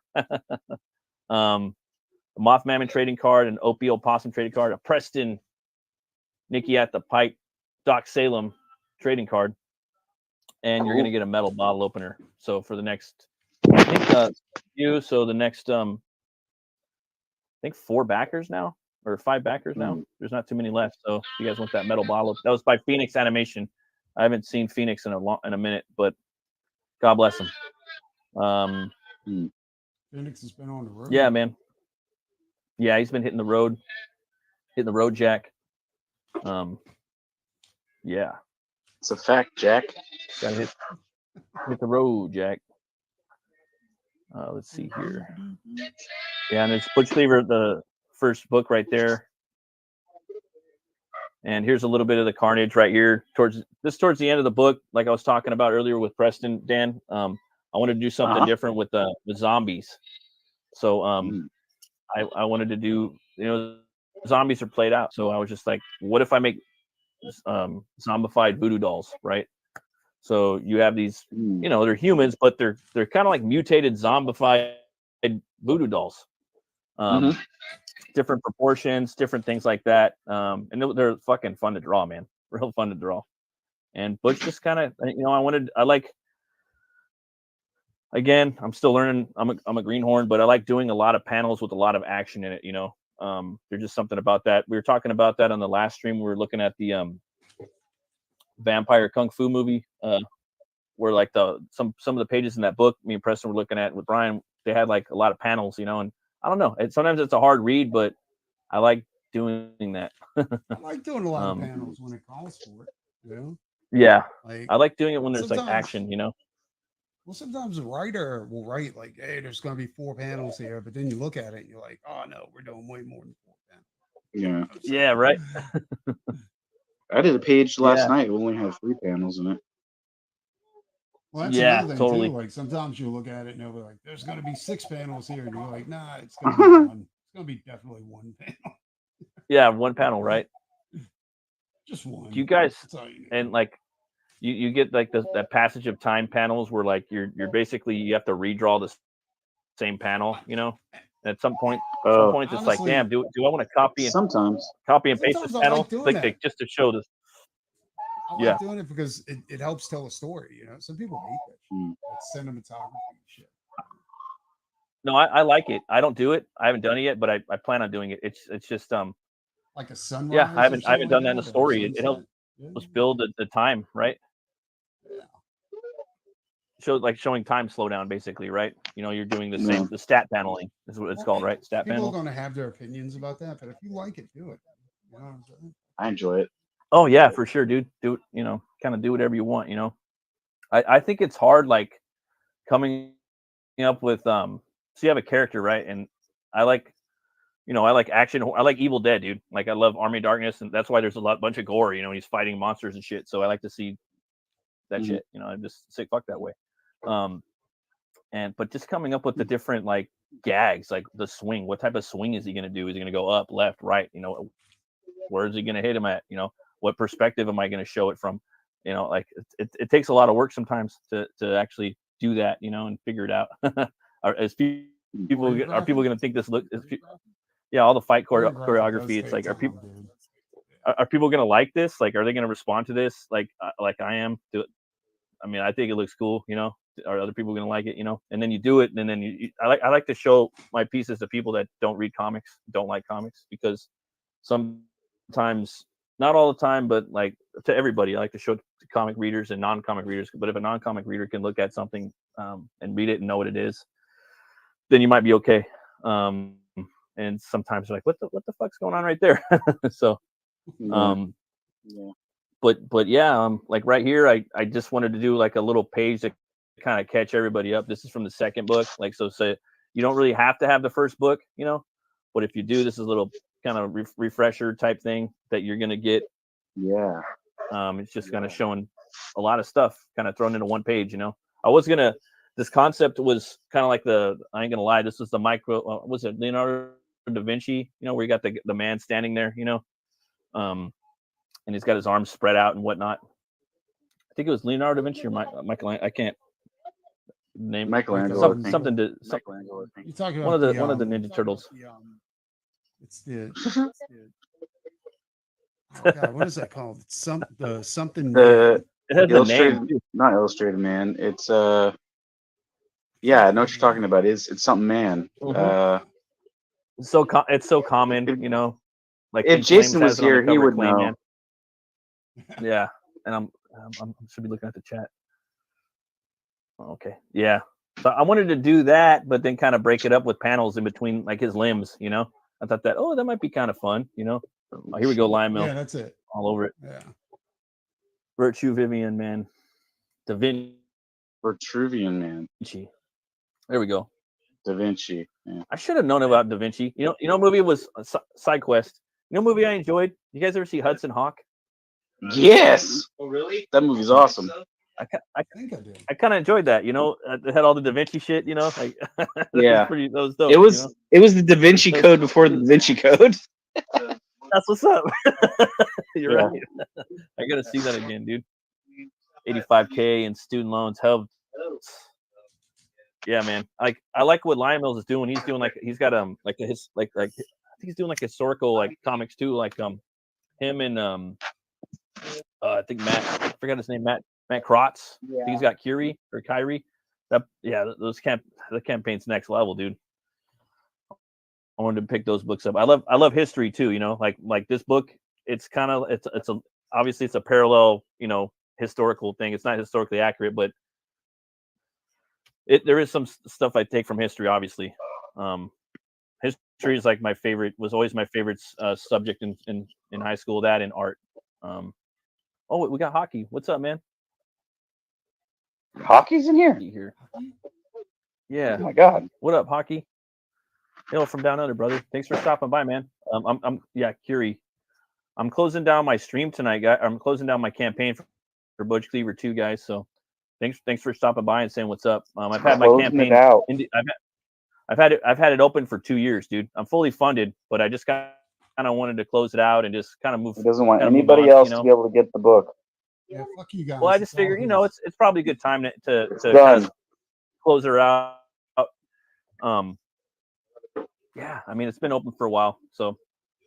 But yeah, I will be doing a third one in a few years. I'll just be honest. In a few years. I'm not gonna put the book out until it's like really done, you know.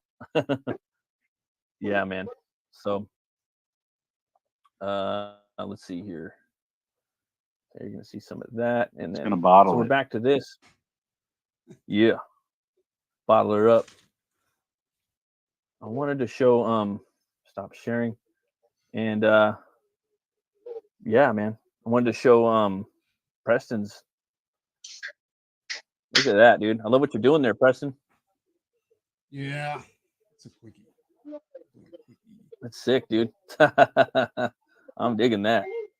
That's the thing about Butch Cleaver, man. Like any like there's a lot of like leeway with him. You know, I really wanted the character to be like that, you know. Definitely Western, but it's like I want him to be kind of like Swamp Thing, right? Like you guys could draw Swamp Thing out of your head, right? For the most part, pretty close. And and you could have fun with them too, you know. And Venom's kind of like that too, I think. So is Carnage. I think Venom for sure. I mean, you don't even need the symbol on him, right? He's fun, right? Like, and that's kind of how I wanted Butch to be, you know. You could like, I'm gonna draw some fucking weapons on his arm and give him a 6-shooter or gun or something, you know. Yeah, I like that. Hell, gotta get going. Morning comes early. The book looks great, Mac. Have a great night, gents. Thank you, man. Appreciate you. Thanks for stopping by. But yeah, man, I really wanted to do that. And then let's see here. Oh, okay, cool. Let's see here. 1 second, guys. I'm gonna shoot the link real fast. Check your DMs. Yeah. You must be trying Let's to see send here. something. All right. Oh, okay, cool.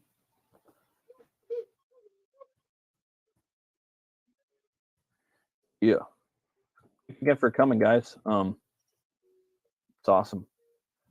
You've been working on Goblin Girl right now too. I've been working on putting together the like some of the stretch goal thing to get stuff out to the printers that I can get things right now together so that eventually that all I have to do is print the books, the main books. Ooh, anyway. Nice. So I'm gonna try and get all the extras ordered up. Hopefully here before the end of the year. And that way I'll be able to do some updates and show some people some stuff instead of going, "Hey guys, I'm still sick. Hopefully we'll get this done soon." Because I got sick, so back in the book looks. Yeah, there's like 2 people that have already like gone on my campaign have been like saying, "Let's just be honest, this is never coming out," and I'm just like, "What the fuck?" It is. So I'm dealing with that now. Has it been that late that you? It's probably, I think it's like a year and a half late right now. There's later campaigns. Yeah. Yeah, there's later. It's all I good. promised other dates, and I should have just like, I don't know if I should promise dates so early, but there were so many things that happened out of my control. If you're gonna make me wait, just don't make me wait and then be disappointed. That's Oh no, I if somebody's disappointed by this, I'll be surprised. I mean, I've been like, there's stuff that I haven't even shown on the campaign that is like crazy better than the stuff. Like, there's stuff I can't show on the campaign, obviously, because it's too violent or like whatever, and I don't want to get my campaign to have any more issues. I was going to back the black and white version, but then I seen all the effects you got in the colored. Yeah, dude, it's I'm only getting half the story if I get the black and white. You know what I'm saying? Yeah, kind of, yeah, because Billy's going crazy with color. Billy's doing a dope job on it. I requested it to look like it was all painted like, like Dan Brereton style, and he's like going in there and just going crazy with it. So I saw a page the other day, and it was like, I would say it was 60% done, and I was like, "This is perfect." And he's like, "I'm not even done yet," and I'm like, "I know." But that's awesome, man. But yeah, it's been a couple pages that I've seen him finish that I was like, this should be tweaked, and I'm like, but don't worry right now, like, just get through the pages, and then we'll go through them one by one and like adjust things here and there that need to be adjusted for whatever reason. Other than like, I mean, most of the time he asks me, like, as he's going, he's like, "What color is this person? Like, are they somehow related to this other person? Is this the same guy?" Like, and I'm like, "No, it's not." So, just those things for right now. But there's some like tonal coloring choices that he used on a couple pages, and I'm like, "You're gonna have to adjust that later," because I liked it how it was the first time. But for the most part, it's all looking pretty good. I have the pleasure of hanging out in Discord with them and seeing some of the pages, and they're fire, dude. They're crazy good. And the trading cards, we just nailed down the layout for that, so it's just a matter of putting the images on the backside for the actual cards and putting them together. Have you found the ordering the uploads and stuff like that fairly easy for that company? I had the page where, I don't know if you sent me the link or what, but I found a link that goes directly to the page where it asks you like, it asks you all the specifics you want on the card, and then like it has a thing in there that says, do you need a template and like all that business. Okay. You haven't placed the orders yet. You're still messing with it. I have not placed the orders yet. I did like a thing where like I went through and put all the numbers in and just saw what it was going to cost, and they're pretty reasonable. So yeah, it's not bad, dude. They're pretty good. No. And if you do special effects, like special coatings and stuff, that's where it gets more pricey. But yeah, I was gonna ask Dan, would you be down to come on? Because normally, like Thursdays, I do this show called Open the Gates, where I have creators talk about their campaign and their crafts. Would you like to come on maybe in a few weeks? Talk about Goblin Girl? Dope. Sure. Hell yeah. Sweet. I'd love to do a deep dive on that. That'd be awesome. Yeah. How's everything going? Oh, I'm sorry. What were you saying? I was gonna say I could probably show off some pages of that other book too. I'm gonna be doing. Yeah. That'd be dope. Hell yeah. I drew 4 pages last night, and I got a couple more I got to do just to pad out some things. I can't wait to check that out, man. Damn, that's fucking coming along right there, Preston. That shit's fucking sick, dude. Yeah, I'm loving it. Love this electric eraser. I saw that, man. Like, I you know what's funny? Like, I just started using like erasers a lot more lately, and whiteout, and like for just lighting, and I wasn't doing that a lot my whole life. Well, I had to get 2 of them. One for the thicker eraser and one for the fine. Yeah. Oh shit! There's 2 different sizes of electric. Yeah, but the thing is that you have to get rechargeable batteries for these fucking things. Oh shit! Okay, I'm gonna have to pick your brain on that. So quickly, you know what I'm saying? Hey, Preston, you want to come on my show later, like in a couple weeks too? Yeah. And talk about like just Might like have some non-Devils pages to show off. Just like your nice. Just you. We'll talk about like your art and stuff that you're working on and stuff. Pick your brain a little bit. Yeah. Okay, cool. Hey, Jason, how's everything going with the Absolute Verse? Yeah, good, man. I got 5 pages left and I'll finish up One Stormy Night. Then I could maybe think about either launching it or still holding on to the sign-up list. Let's just face it, that campaign is collapsed. Yeah, it's never done. coming out. Never gonna come out. Only 5 pages left. That campaign is a cancer on indie Canceled. comics. That's what they say about my campaign.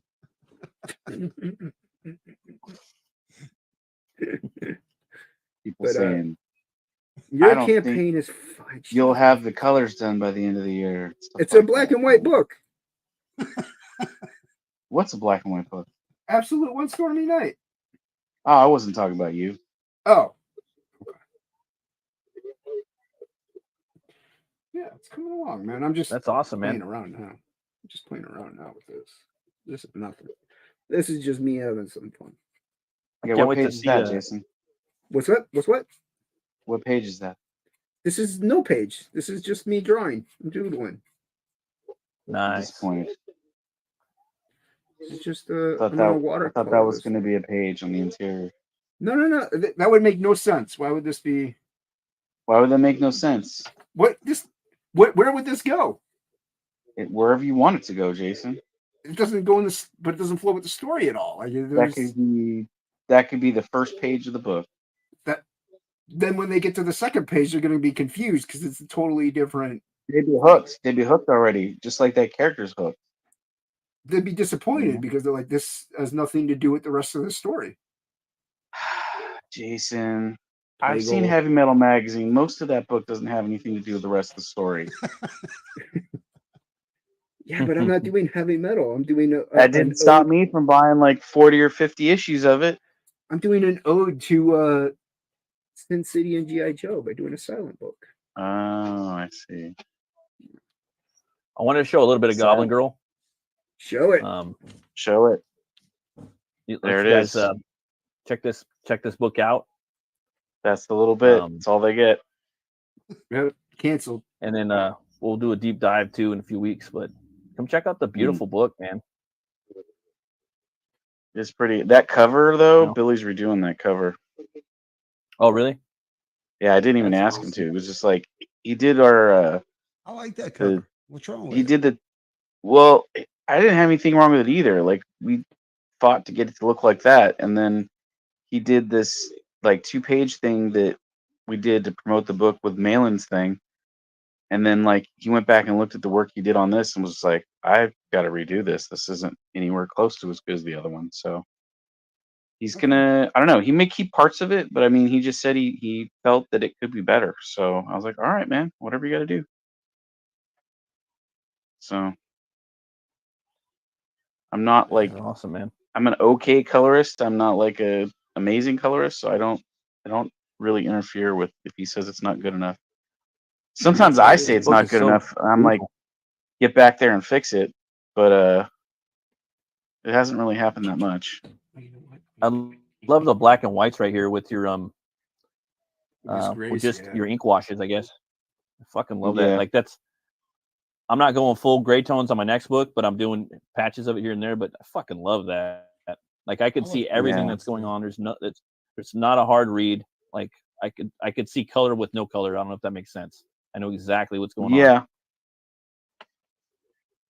Yeah, I've got a couple books I'm doing that way. They're just gonna be black and white. Yeah, no, it's fucking metal as fuck. Yeah, Plagle's gray tones are. No one can. Next level. They're really good. Yeah, they're next level, dude. I don't know about next level. He they're doesn't okay. think so. He'll say that, but they're really awesome. They're amazing. Right. He's one of the best at gray tones. Yeah, these are both like beautiful, equally as beautiful. If I may be so bold. Yeah, and I can. That's why I'm offering both versions. They're just different. That's dope. A lot of people are like, I need the black and white, and I was just like, all right, we'll make sure you have it. That's why I backed both versions. Yeah. So now everybody's getting oversized black and white and color. So. And what I like too about the colors too, you have to put. I apologize. You're gonna have to put it on your shelf now. I apologize to everybody that wanted to put this in a long box. It's now gonna have to go on a shelf. Well, I figured unless you've got now like. Okay, it is the Ned. I was gonna say unless you got magazine box, but I don't even know if the magazine box will fit. So I think it's What size is it? Too tall. I'm probably gonna do it at actual page size. I think. Holy mother! 11 by 17. Yeah, I gangster, think. Dude, that'd be amazing. That's dope. Totally, That'd be amazing. And that's I mean, because I found be so bold. I found a printer where I can afford to have it printed like that. The only problems I might have is shipping it. Yeah. I'm gonna have to pick your brain, dude. I need to get a weird print job on the next book. Yeah. So, because I'm getting it. I'm using doing Canetti's. now. I'm using Eric Canetti's printer. So. I think that's cool. I think what we're doing now too is like, you know, we're doing kind of like boutique books, you know, like sometimes, you know, I think like doing different sizes and stuff. That's cool. Like they do with, you know, like they do with the bande dessinée and whatnot, the BD stuff, you know, that's cool. Yeah. I think people like that. I think sometimes they might want to fucking throw it on the coffee table. You're having a dinner party. Someone might pick it up. Maybe you'll have like fucking 7 books on the coffee table. I mean, if the kids don't rip them up, but you know what I mean? They do fit weird on the shelves, but fuck it. Let them fit weird on the shelf. You know what I mean? Put it on a fucking bookshelf. You don't have to put it on a you don't have to put it in a long box, you know? I was telling my wife, I actually want bookshelves. I'd love to have my walls just be bookshelves and I could put, you know, weird graphic novels on there and a couple books. not too many real books because I like my graphic novels. But I think that's cool, man. I mean, a lot of creators do like putting out big art. Like, I ain't gonna lie, Dan. I think fucking 11 by 17 would be dope. Like, even better than the smaller ones, you know? Yeah, I think it'll be good. Everybody's been waiting so long, and I just want to make it extra special. Yeah. Yeah. What is what? Yeah, man. What is that? I don't know what that is. I can't even see. I'll use cardboard. What the hell is that? Schnitzel.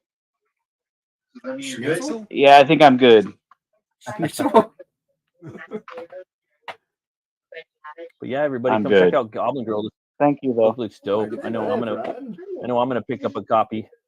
I'm part Jewish, Come babe. and get It's not gonna work. And she's okay. So We're happy with this. Yeah, they had cheese Mm. there. She's born in. The wife brought home food. She brought home some like schnitzel, and I looked at it, and I was like, yeah, my body's not gonna allow me to eat that right now. So Yeah, now I you got can. cheese and some ham or something in here. Ooh, that's good too. Yeah. Yeah, I eat that every day for lunch. Free gummy Um, bears in a pack. Ham and rice, delicious. Oh yeah. Good Yeah. book too. So you get all the books right here, $80. Yeah. You get the color edition for $30. You can get the great tone edition for $30. Yeah. And that's the other thing is for that the price, I also want to make sure people are getting the value. So That's a I was great like, deal, if I give dude. them a bigger book, that's like buying a bande dessinée type book. So Oh yeah, for sure, man. And then we have like the Down Under gray tone perk for $30, international color version for $30, international gray tone book. the shipping thing I totally bungled. I had to make all these different shipping things. Oh well, I mean, so you make it, but it's just like, you know, and then shipping is amorphous right now, you know, the rates are Yeah. anyways, you know. Well, it's even more amorphous now. That's what's crazy. It's like, yeah, I was like, I'm gonna have to go back and work or something and get some extra cash to finish this thing off. Oh yeah, for sure, man. Pick up an original page art, guys, right here, $300. You will not regret it. Yeah. There's only 8 left, so come check out Goblin Girl, everybody. And I'm gonna play the trailer real quick for y'all. Yeah. Yeah. That was, it's right down the street from this place. It's the only time I ever ate there. No, you ate there with us at 38. I remember you very specifically meeting us. We had pizza and then you Oh, yeah, it's like an old building, right? Yeah, it's off. It's right down the street from the streetcar from Myrtle. Yeah.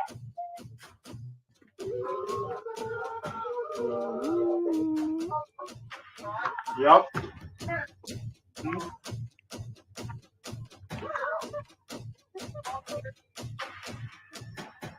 Well, they sealed around every hole. Hey,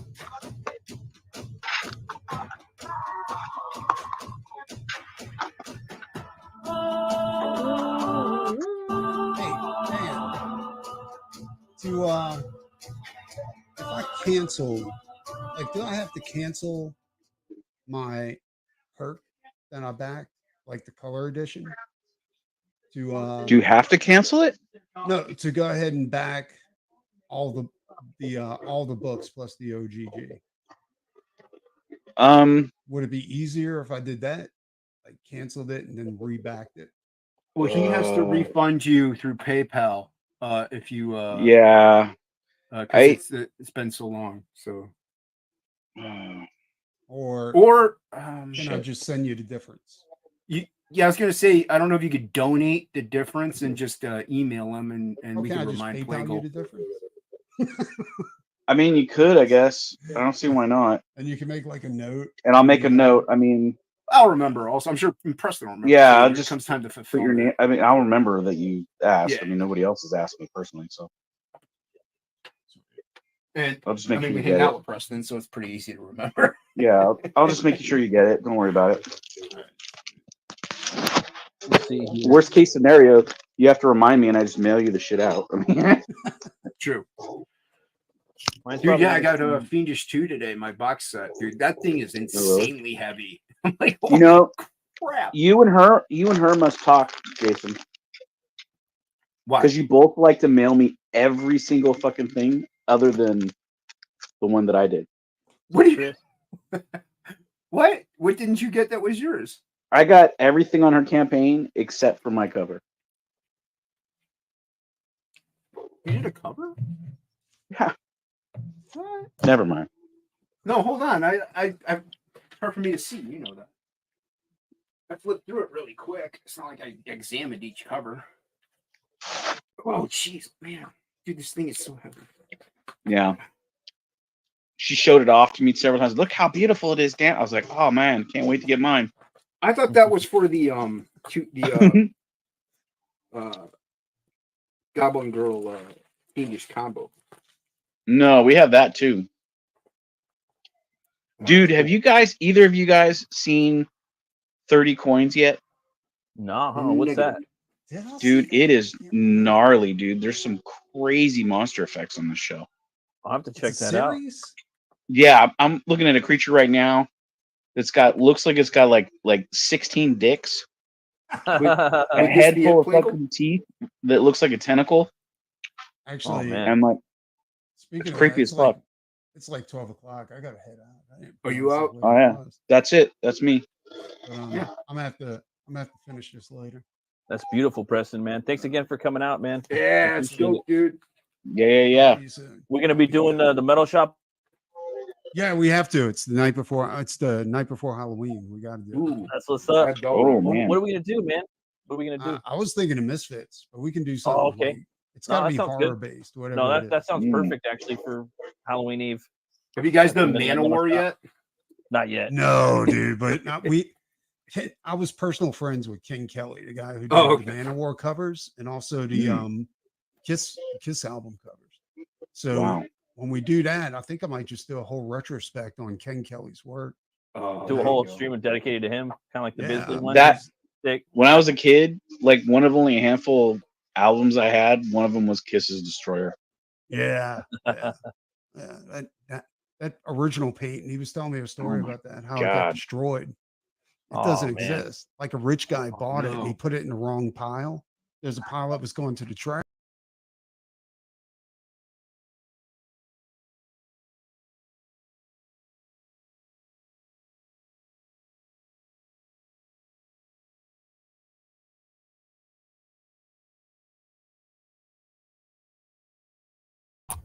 And now we gotta let this one go because it's time for Silverline. Go check it out. Peace, everybody.